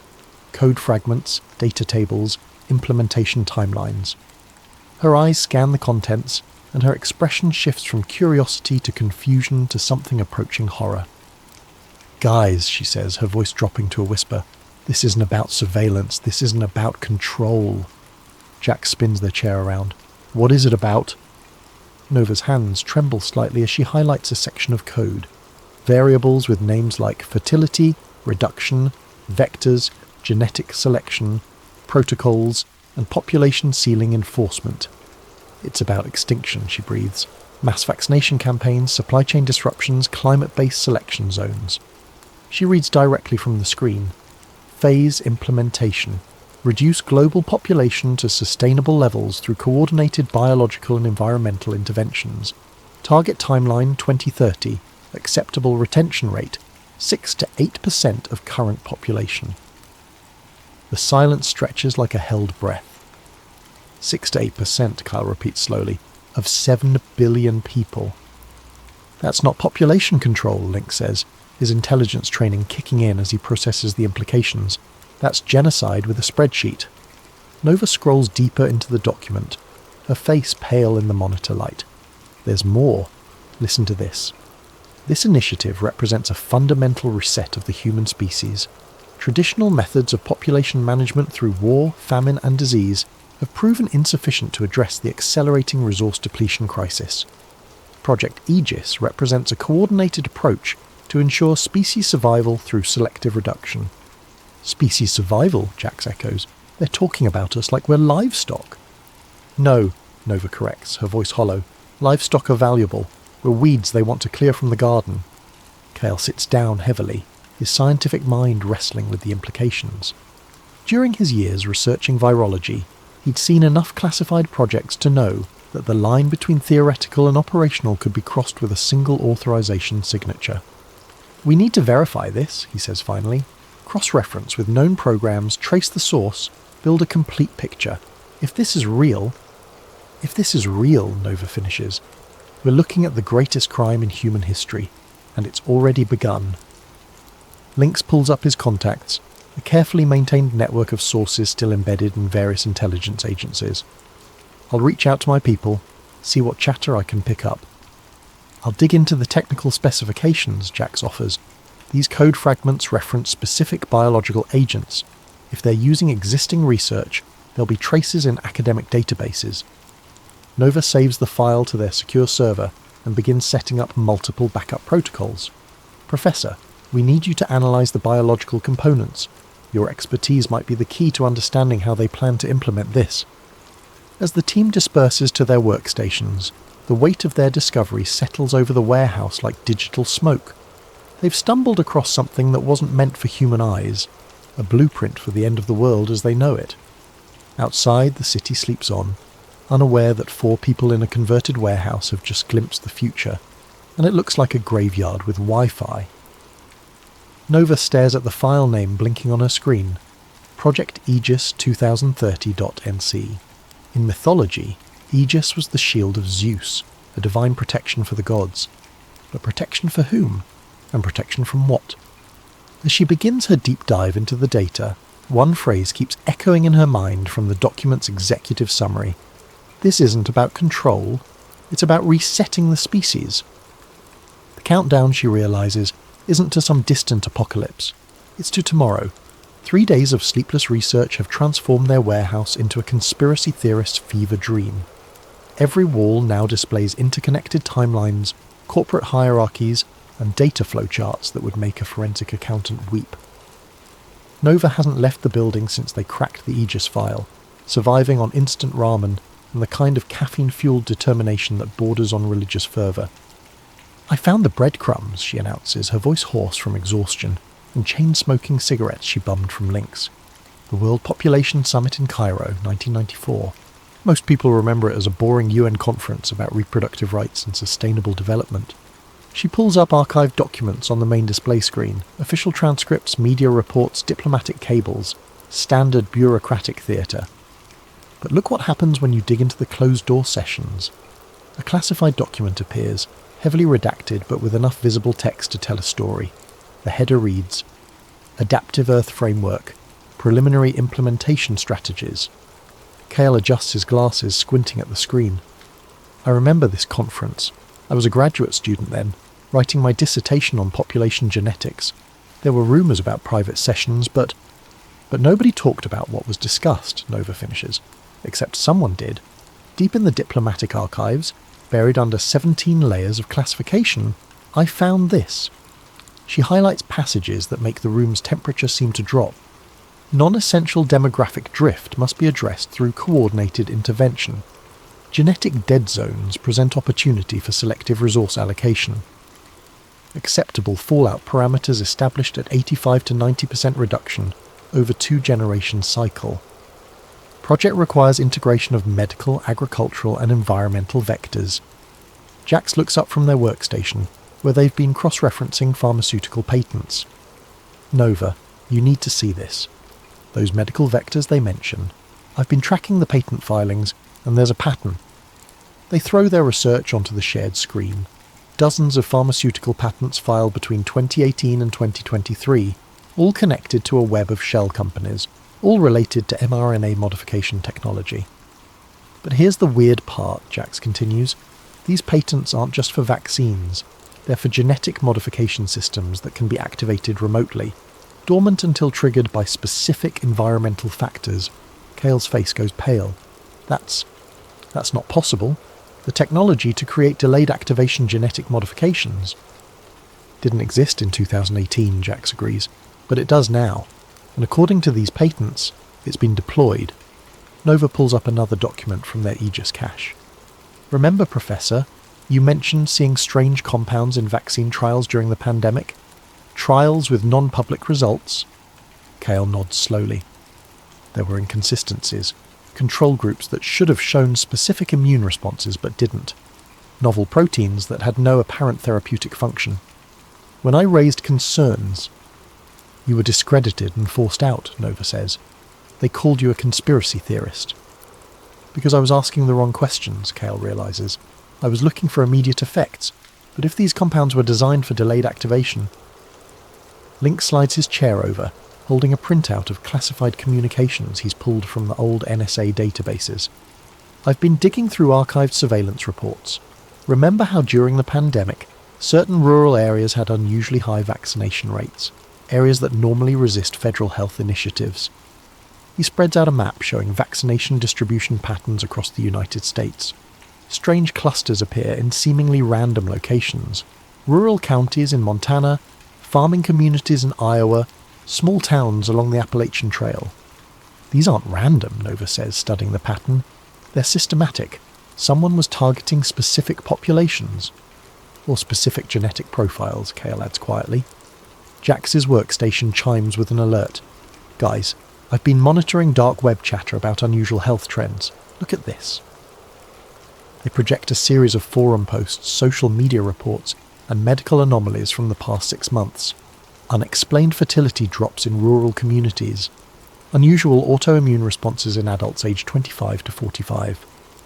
Regional variations in birth defects that don't match known environmental factors. Agricultural workers reporting mysterious illnesses that don't respond to standard treatments. Nova connects the dots on their shared display, drawing lines between vaccination sites, health anomalies, and demographic data. The pattern that emerges looks like a slow-motion biological weapon detonating across the landscape. They weren't just treating viruses, she says, echoing Cale's earlier words. They were treating the future human genome. Lynx pulls up another classified document, this one from a more recent surveillance operation. There's more. I found references to something called genetic compatibility mapping in Department of Homeland Security briefings. They've been collecting DNA samples through routine medical procedures and cross-referencing them with... He stops, staring at the screen. With what? Nova prompts. With survival probability models, he finishes. They're not just tracking who might survive their selective reduction. They're actively identifying who they want to eliminate. The warehouse falls silent as the implications settle over them like digital ash. They're not just looking at a conspiracy, they're looking at the implementation phase of humanity's final exam. And most of the class is about to fail. Kale stands up slowly, his scientific mind finally accepting what his moral instincts have been screaming. We need to understand the full scope. If they've weaponized the medical system, the agricultural system, the environmental monitoring system, then they've turned civilization itself into a weapon, Nova completes. As if summoned by their conversation, Jax's monitoring systems light up with alerts. Encrypted traffic spike on the satellite networks, same routing pattern as the original Aegis transmission. Nova rushes to her decryption station. They're talking again. If we can intercept this... The file downloads slowly, each percentage point feeling like an eternity. When it finally opens, it's not code this time. It's a video conference recording.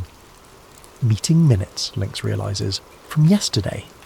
Nova's hand hovers over the play button. Once they watch this, there's no going back. No pretending they stumbled across theoretical documents or academic exercises. Whatever's on this recording, she says, it's going to show us who's behind this, and what comes next. She clicks play. The screen fills with faces they recognise from news broadcasts and magazine covers.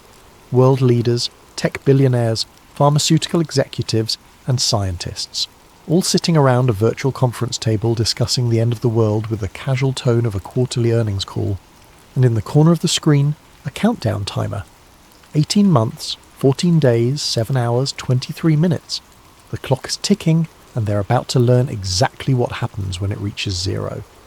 The video quality is surprisingly good for something intercepted from a rerouted satellite signal. Crystal clear audio, HD resolution, perfect lighting. Almost as if whoever recorded this wanted it to be found by someone with the right skills and motivation. Nova adjusts the audio levels as familiar faces fill the screen. She recognises at least half of them. Pharmaceutical CEOs who've been in the news, tech moguls who've testified before Congress, government officials whose names appear in leaked documents weekly.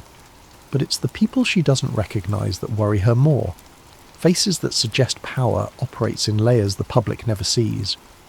"Audio check," a voice says off-screen. "We're recording for the archive. All participants have been verified through biometric confirmation." "Proceed with briefing," responds a woman Nova recognises as the director of the World Health Organization. Phase 3 implementation status. A man in his 60s, distinguished silver hair, appears in a separate window. The nameplate reads, Dr. Harrison Vale, Protean Core Industries. Nova makes a mental note. She's never heard of Protean Core, which means they've done excellent work staying invisible. Phase 3 is proceeding on schedule, Dr. Vale reports. Biometric surveillance systems are now operational in 847 rural zones across 17 countries. Heat mapping, fertility tracking, and genetic sequencing capabilities are running at full capacity. Jax pauses their other work to focus on the video. Genetic sequencing? That's not something you can do remotely. Unless, Kale says slowly, you've already collected samples through other means. On screen, Dr. Vale continues. Integration with consumer health devices has exceeded projections. Voluntary data submission through fitness trackers, smartphones, and IoT medical devices now covers 73% of target demographics in developed nations. Nova feels her blood turn cold. She looks at the fitness tracker on her own wrist, a gift from her sister 2 Christmases ago. The little device that's been monitoring her heart rate, sleep patterns, stress levels. The device that connects to her phone, which connects to the cloud, which connects to... Smart device penetration in rural areas remains challenging, Dr. Vale continues, but our partnerships with agricultural technology companies have provided alternative collection methods. Genetic material harvested through routine veterinary procedures on livestock has proven surprisingly effective for human population mapping. What the hell does that mean? Jax whispers. Kale's face has gone ashen. Cross-species genetic contamination. If they're introducing human genetic markers into livestock, then tracking the animal genetics. They can map human populations through the food chain, Nova finishes. Every hamburger, every glass of milk, every piece of chicken carries genetic data. On screen, the meeting continues. A younger man, maybe 40, appears in a new window. His nameplate reads, Marcus Chen, Global Agricultural Systems. Nova notices the shared surname but feels no family connection, only revulsion. Agricultural vector deployment is exceeding expectations, Marcus reports. mRNA modification systems are now integrated into feed supplies for cattle, poultry and swine across North America and Europe. Human consumption data indicates 94% population exposure through dietary intake. Side effects, asks the WHO director. Minimal immediate impact as designed. However, fertility rates in test regions are down 23% year over year, with accelerating decline patterns. Autoimmune responses are appearing within expected parameters. Nova's hands shake as she realises what they're watching. These aren't plans being discussed. These are progress reports on operations already in motion. Lynx leans closer to the screen. That voice. I know that voice. A new participant joins the call, their video window appearing in the centre of the screen. The image is deliberately obscured. Shadows and lighting designed to hide identity. But the voice is clear and authoritative. Psychological conditioning remains our most effective vector, the shadowed figure reports. Media saturation campaigns have successfully normalized concepts of population reduction, climate-based selection, and voluntary extinction movements. Social media algorithms are amplifying despair, hopelessness, and anti-natalist sentiment across target demographics. Mental fatigue campaigns, the WHO director asks, exceeding projections. Suicide rates in target age ranges are up 34% year over year. Birth rates continue declining as planned. Most importantly, resistance to authority has decreased significantly. Population compliance with future directives is expected to be near universal. Jack stands up abruptly, knocking over their chair. They're not just poisoning our bodies, they're poisoning our minds. Nova pauses the video, needing a moment to process what they're witnessing. This isn't just biological warfare. It's psychological, social, environmental. They've weaponized everything we depend on to survive. Food, air, water, information, Lynx lists. They're not attacking civilization. They've turned civilization into the weapon. Kale sits down heavily, his scientific worldview crumbling and reforming around this new reality. The fertility decline, the autoimmune disorders, the psychological depression epidemics, it's all connected. It's all intentional. Nova resumes the video. The shadowed figure continues speaking. Phase 4. Preparation is nearly complete. Environmental triggers are in position. When activated, they will catalyze the biological modifications already present in target populations. Estimated timeline for full effect 18 months. The WHO director nods. Excellent. What about resistance potential? Minimal. Independent researchers who've approached relevant discoveries have been discredited, defunded, or eliminated from academic and professional positions. Media coverage of related topics has been successfully redirected toward established conspiracy theory frameworks, ensuring any accurate information is dismissed as paranoid delusion. Nova feels the walls of their warehouse closing in. How many others have found pieces of this puzzle? How many have been silenced? Dr. Vale, the shadowed figure continues. Status report on asset protection. Dr. Vale reappears on screen. Protection protocols are operational. All essential personnel and their families have received modified treatments. Genetic compatibility with post-implementation environment is confirmed. We estimate a protected population of approximately 500,000 globally. 500,000, Jax repeats numbly, out of 7 billion. The video quality starts to degrade as the satellite connection becomes unstable. But one final exchange comes through clearly. Any concerns about detection? Unlikely. The full scope of the operation requires integration of data from medical, agricultural, environmental, technological and psychological sources. No single research team or intelligence agency has access to all vectors simultaneously. Except, the WHO director adds with something approaching dark humour, they would need to be simultaneously expert in cryptography, intelligence gathering, virology, social engineering, and information systems. The shadowed figure laughs. The probability of such a team existing with access to the right data and the motivation to pursue it is essentially zero. The connection dies, leaving their warehouse in silence. Nova, Lynx, Jax, and Kael look at each other across the digital evidence of humanity's planned extinction. Well, Nova says finally, I guess we're essentially zero. But as the four of them return to their workstations, preparing to dive deeper into the nightmare they have uncovered, None of them notice the small indicator light on Jax's communication system. The light that shows someone has been monitoring their network traffic. The light that means their essentially zero probability team has just become a confirmed threat. The light that means Phase 4 might be starting ahead of schedule. The warehouse's early warning system starts screaming at 4:17 a.m, 3 hours after they finished analysing the intercepted conference call. Nova jolts awake from her desk, where she'd fallen asleep reviewing genetic modification patents. The screens around her flash red as multiple intrusion detection systems trigger simultaneously. "Lynx!" she shouts, adrenaline cutting through exhaustion. "We've got company!" Lynx rolls out of his sleeping bag, grabbing his laptop and a go bag he keeps permanently packed, old habits from his intelligence days. "What kind of company?" "The kind that uses military-grade network penetration tools," Nova responds, her fingers flying across keyboards as she tries to lock down their systems. "Someone's been watching us." Jax appears from the back room, purple hair messy from sleep but their eyes sharp with focus. "How long have they been in our network?" "Unknown," Nova admits, fighting a losing battle against the intrusion. "But they've got root access to our communication systems. They've seen everything." Kale emerges from his makeshift lab, clutching a hard drive.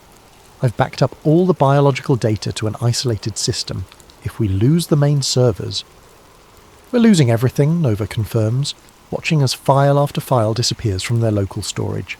They're not just infiltrating, they're sanitizing, removing all traces of what we've found.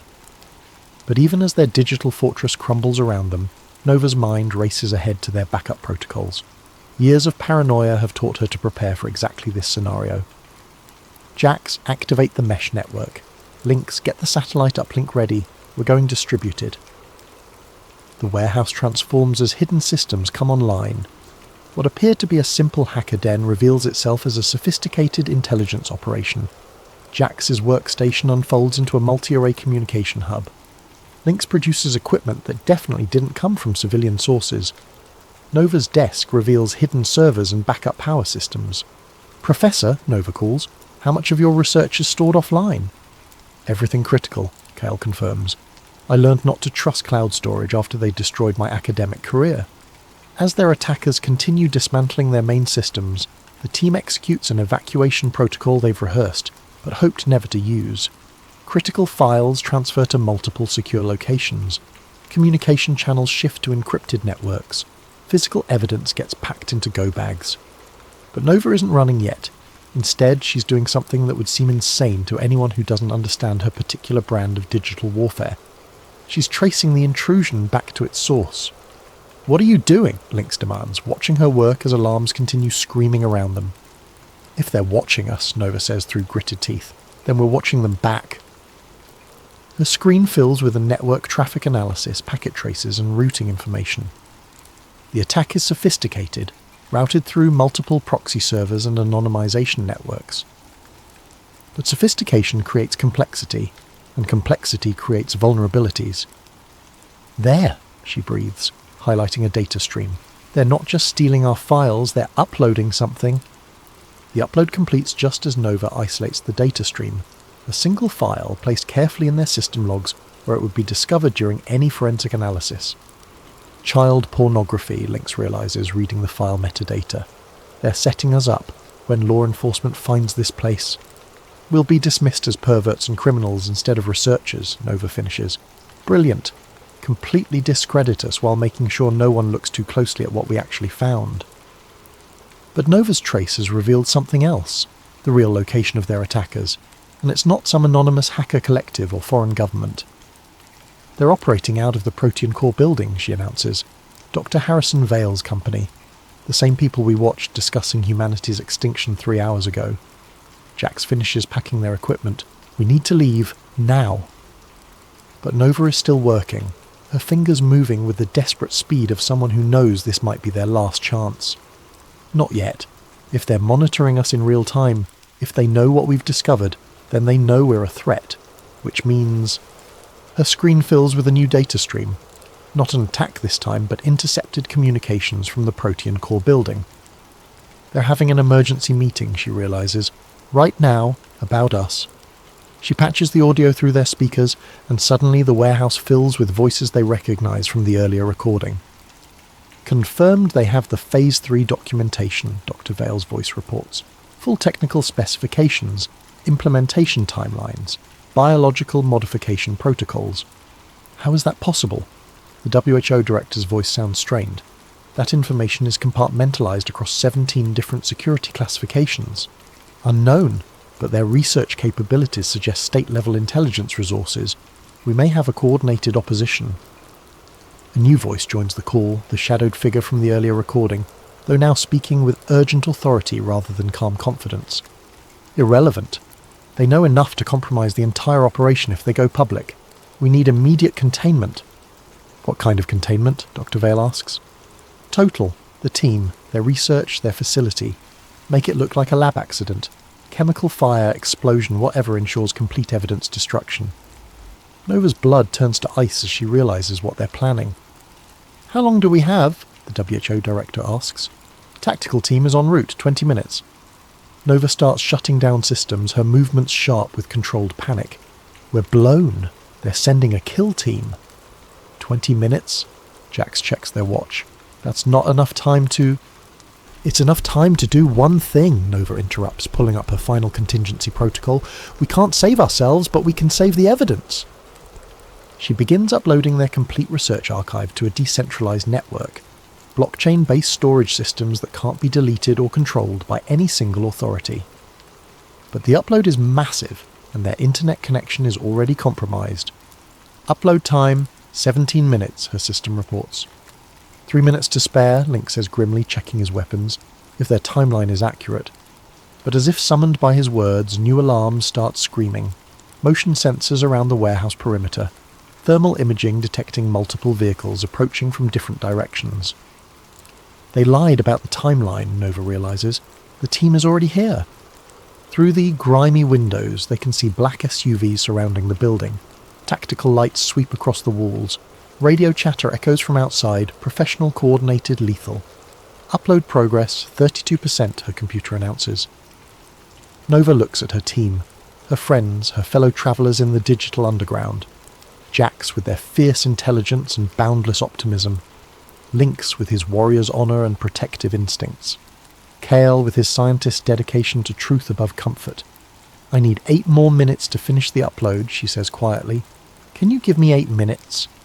Lynx checks his rifle, the same model he carried during his government service. Against a professional tactical team? In an indefensible position? He looks around the warehouse, their home, their sanctuary, their last stand. Yeah, he says finally, we can give you 8 minutes. As the first breaching charges explode against the warehouse doors, Nova's fingers continue dancing across her keyboard, uploading humanity's final testimony to the digital wind. Outside, boots pound against concrete and orders are shouted in tactical shorthand. Inside, 4 people who stumbled across the end of the world fight to make sure someone, somewhere, will know what really happened to the human race. The upload bar crawls toward completion, 47%, 48%, Sasipgu Peosentu, and in the distance sirens wail, though whether they're coming to help or to clean up the mess, nobody can tell. Upload progress, 73%. Nova's fingers move across the keyboard with mechanical precision, even as automatic weapons fire tears through the warehouse's steel walls. Lynx and Jax have improvised a defensive position behind stacked servers, returning fire with a small arsenal Lynx maintained for exactly this scenario. Kyle crouches beside Nova, clutching his backup drives like sacred relics. How much longer? Lynx shouts over the gunfire, ejecting an empty magazine. 3 minutes, Nova responds, sweat dripping onto her keyboard as she maintains the upload connection, despite power fluctuations from damaged systems. A tactical team member appears at a broken window. Jax takes him down with a shot that would make their grandfather proud. The same grandfather who taught them to shoot cans off fence posts in rural Oregon, never imagining his lessons would one day be used to defend the future of human civilization. Upload progress, 81%. Nova! Kale shouts, pointing at the main screen. They're jamming our satellite connection. She looks up to see their upload speed dropping rapidly. The decentralized network storage is failing as targeted electromagnetic pulses disrupt their communication arrays. Years of preparation, layers of redundancy, multiple backup systems, all being systematically neutralized by an enemy who understands their capabilities better than they understand themselves. "Switch to the hard line," she orders, pulling cables from emergency ports hidden beneath the floor. "If the satellites are down, we go terrestrial." But even as she reroutes their connection through buried fibre optic cables, her screens show the truth. Their attackers aren't just soldiers. They're technicians, equipped with signal intelligence gear and digital warfare tools. This isn't a military assault, it's a surgical data extraction and elimination operation. Upload progress, 89%. They're inside the network, Nova realizes, watching as files begin corrupting during transfer. They're not jamming the connection, they're poisoning it. Malicious code floods through their internet connection, targeting not just their local systems, but the destination servers themselves. Wherever they try to upload their evidence, the same destructive algorithms follow, erasing data as fast as they can transmit it. 90 seconds, Lynx reports, reloading his rifle. "That's all I can give you." Nova's mind races through alternatives. Local storage, compromised. Cloud servers, compromised. Peer-to-peer networks, compromised. Everywhere they turn, the digital tentacles of their enemies have already reached. But there's one option they haven't tried. One network that exists outside the normal channels of internet communication. "Jax!" she shouts. "Emergency radio protocols. Can you reach the ham radio networks?" Jax nods, understanding immediately. While their enemies have prepared for digital warfare, they might not have anticipated analog communication methods, ancient radio technology that predates the internet by decades. As Jax frantically assembles radio equipment, Nova begins compressing their data files into formats suitable for audio transmission. Everything they've discovered about Project Aegis, the population reduction protocols, the biological modification systems, compressed into digital packets that can be transmitted over shortwave radio frequencies. Upload progress, 94%, transmission corrupted. Their internet connection dies completely as electromagnetic pulse weapons finish destroying their communication arrays. But Jax's radio equipment sparks to life, connecting them to a network of amateur radio operators who maintain communication protocols independent of corporate or government control. "This is Emergency Station Alpha calling CQ Emergency," Jax broadcasts. "We have critical data for immediate relay to all stations. Repeat, critical data for immediate relay." Responses crackle back from radio operators across the country, retired engineers, electronics hobbyists, disaster relief volunteers, people who maintain the last truly free communication network on the planet. Nova begins transmitting their compressed data files, sending fragments to different radio operators with instructions for reassembly and distribution. It's slow, inefficient and incomplete, but it's working. Until the lights go out. Emergency power kicks in, bathing the warehouse in red light as their main electrical systems fail. Through the broken windows they can see technicians working on power lines, systematically isolating the building from the electrical grid. "They're cutting everything," Kale observes. "Power, internet, radio frequency spectrum, complete communication isolation." Nova's laptop switched to battery power, giving her perhaps 10 minutes of operation before total system failure. She continues transmitting data packets over Jax's radio equipment, but the process is agonizingly slow. "Nova!" Lynx calls urgently. "Movement on the roof. They're coming through the skylights." She looks up to see tactical team members rappelling through the warehouse's ceiling. Professional, coordinated, equipped with night vision and thermal imaging. In 30 seconds, they'll have complete control of the space. In 30 seconds, Project Aegis will remain humanity's best-kept secret. But Nova has one final option. One last desperate gambit that violates every principle of operational security she's ever followed. She activates her personal phone's livestream function and begins broadcasting directly to social media. "My name is Nova Chen," she says, looking directly into the camera as gunfire echoes around her. "If you're watching this, you need to know that the world's governments and corporations are planning to kill most of the human race." Her phone screen shows viewer counts climbing rapidly. Hundreds, then thousands of people drawn by the chaos and violence of her live stream. They call it Project Aegis, population reduction through biological modification. They've poisoned the vaccines, contaminated the food supply, weaponized the environmental monitoring systems. Tactical team members breach their defensive position, Lynx falls, blood spreading across the concrete floor. Jax continues working the radio, transmitting data even as red laser sights dance across their chest. The timeline is 18 months, Nova continues, holding the phone steady despite the chaos. They've already begun implementation. If you've been vaccinated, if you eat processed food, if you use smart devices, you're already carrying the biological modifications they need to. A tactical team member's rifle butt smashes into her skull, sending the phone spinning across the concrete floor. The livestream continues, showing a sideways view of combat boots and spreading pools of blood, but the damage is done. In the 3 minutes her stream was active, over 50,000 people watched Nova Chen's final testimony. And in the age of social media, 50,000 becomes 5 million in a matter of hours. The last thing her phone's camera captures before the screen goes black is a gloved hand reaching down to pick it up. In the background, a voice speaks with calm authority. Sanitize everything. No evidence, no witnesses, no trace this facility ever existed. Then static, then silence, then nothing. 6 months later. The official report from the Woodland Fire Department described it as a tragic industrial accident. Improper storage of chemical solvents in a converted warehouse led to an explosion that killed 4 squatters and destroyed the building completely.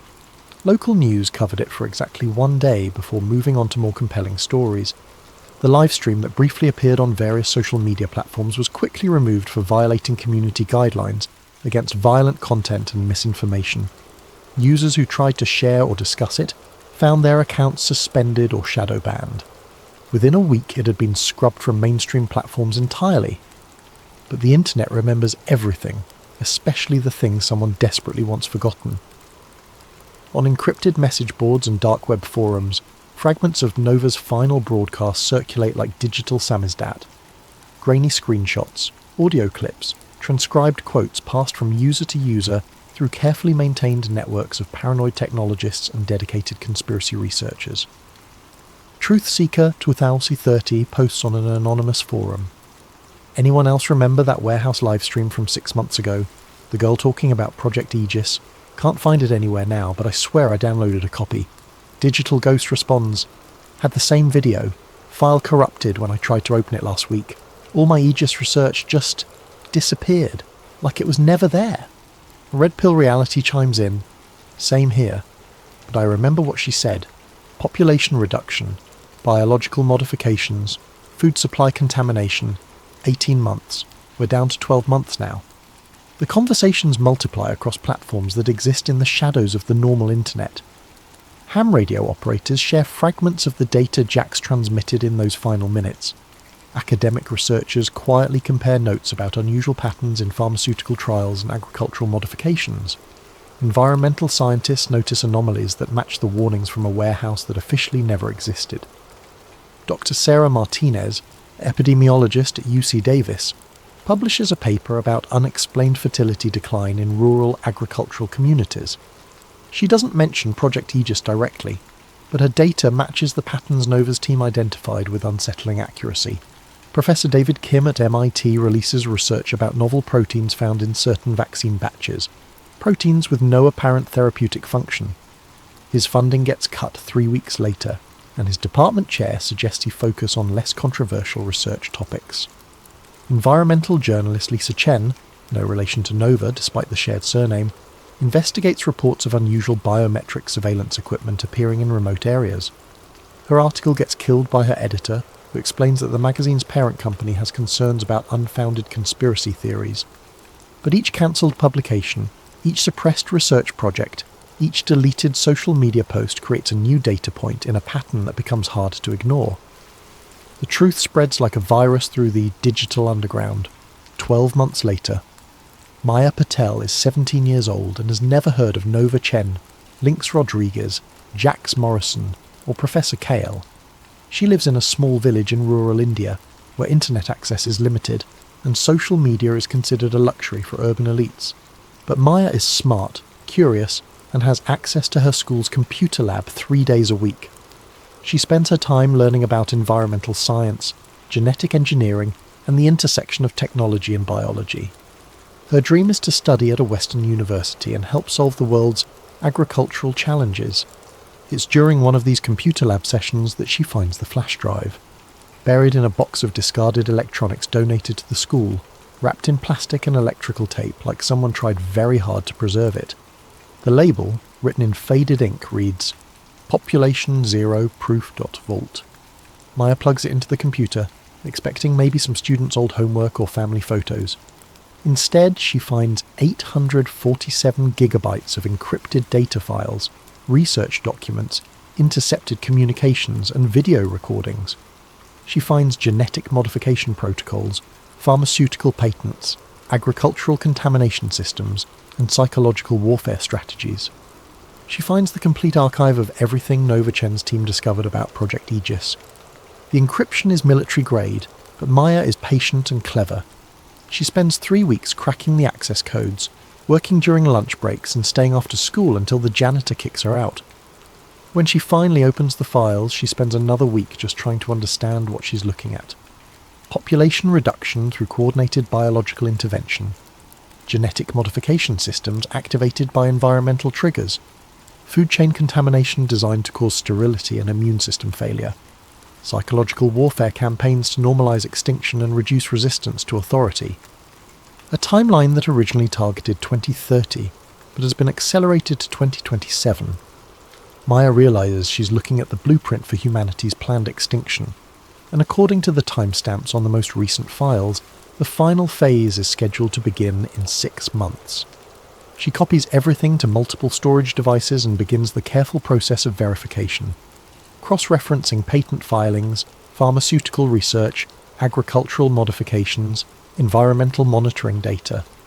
Every piece of evidence Nova's team gathered, Maya confirms through independent research. It's all true. It's all happening. And almost nobody knows.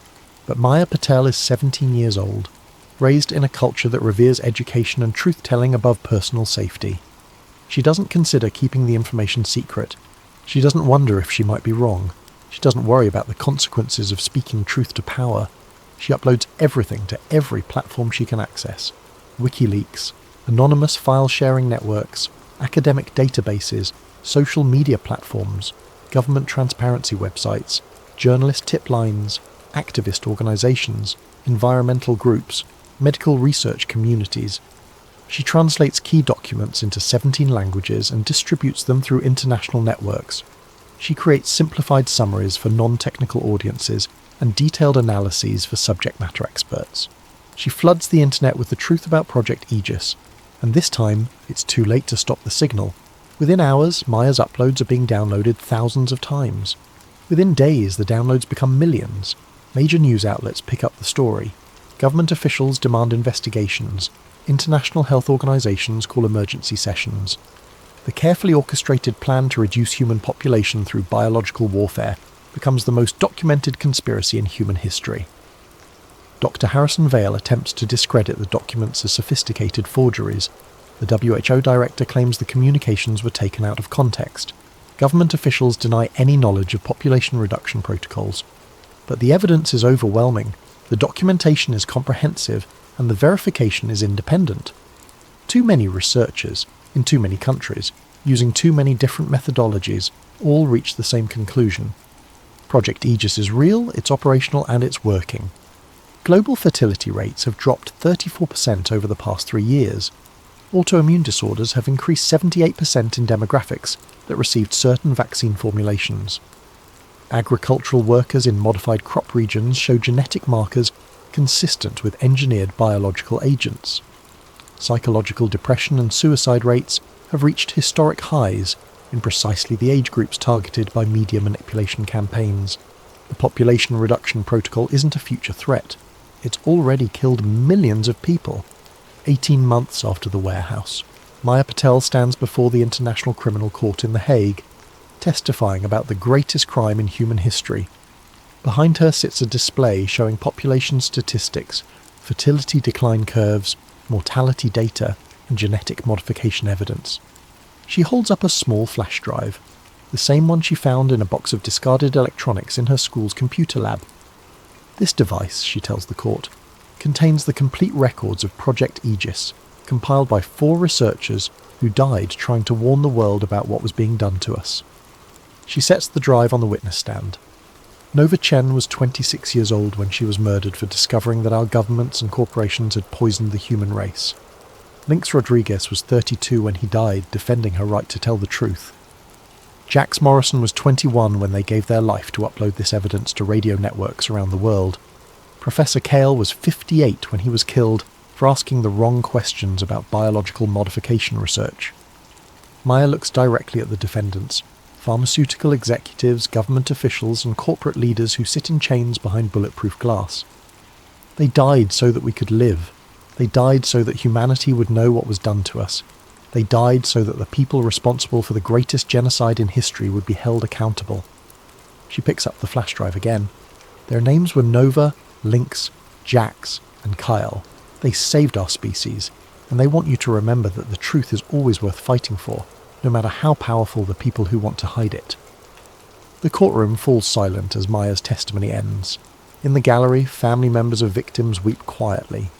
In the press section, journalists furiously type stories that will reach billions of readers within hours, and in a small village in rural India, a 17-year-old girl's computer science teacher watches the live broadcast and smiles proudly at his former student. Sometimes the truth finds a way. Sometimes the good guys win. Sometimes 4 people in a warehouse can save the world, even after they're gone. Epilogue. The network remembers, 5 years later, the Maya Patel Institute for Digital Truth and Transparency occupies a gleaming building in New Geneva, funded by reparations payments from the corporations responsible for Project Aegis. Its mission statement, carved in stone above the entrance, reads, "The network remembers everything, especially the things someone desperately wants forgotten." In the lobby, 4 portraits hang side by side. Nova Chen, cryptographer and digital warrior; Lynx Rodriguez, intelligence analyst and protector; Jax Morrison, social engineer and technological prodigy; Professor Kyle, virologist and truth-teller. Beneath their portraits a simple inscription: "They found the code that wasn't meant to be found." Tourists and students pass by the portraits daily, most not knowing the full story of how 4 people in a converted warehouse prevented the extinction of human civilization. But the staff of the Institute know, the researchers working on digital rights and technological transparency know, the activists fighting against corporate surveillance and biological manipulation know. And late at night, when the building is empty and the servers hum quietly in climate-controlled rooms, network traffic monitors occasionally detect unusual patterns in the data streams. Fragments of code that shouldn't exist, routed through pathways that don't appear on any network topology. Some say it's just background noise, artifacts of old systems and deprecated protocols. Others believe it's something more, digital ghosts of 4 researchers who refuse to let death stop their work, still uploading, still broadcasting, still fighting to keep the truth alive in the spaces between the data.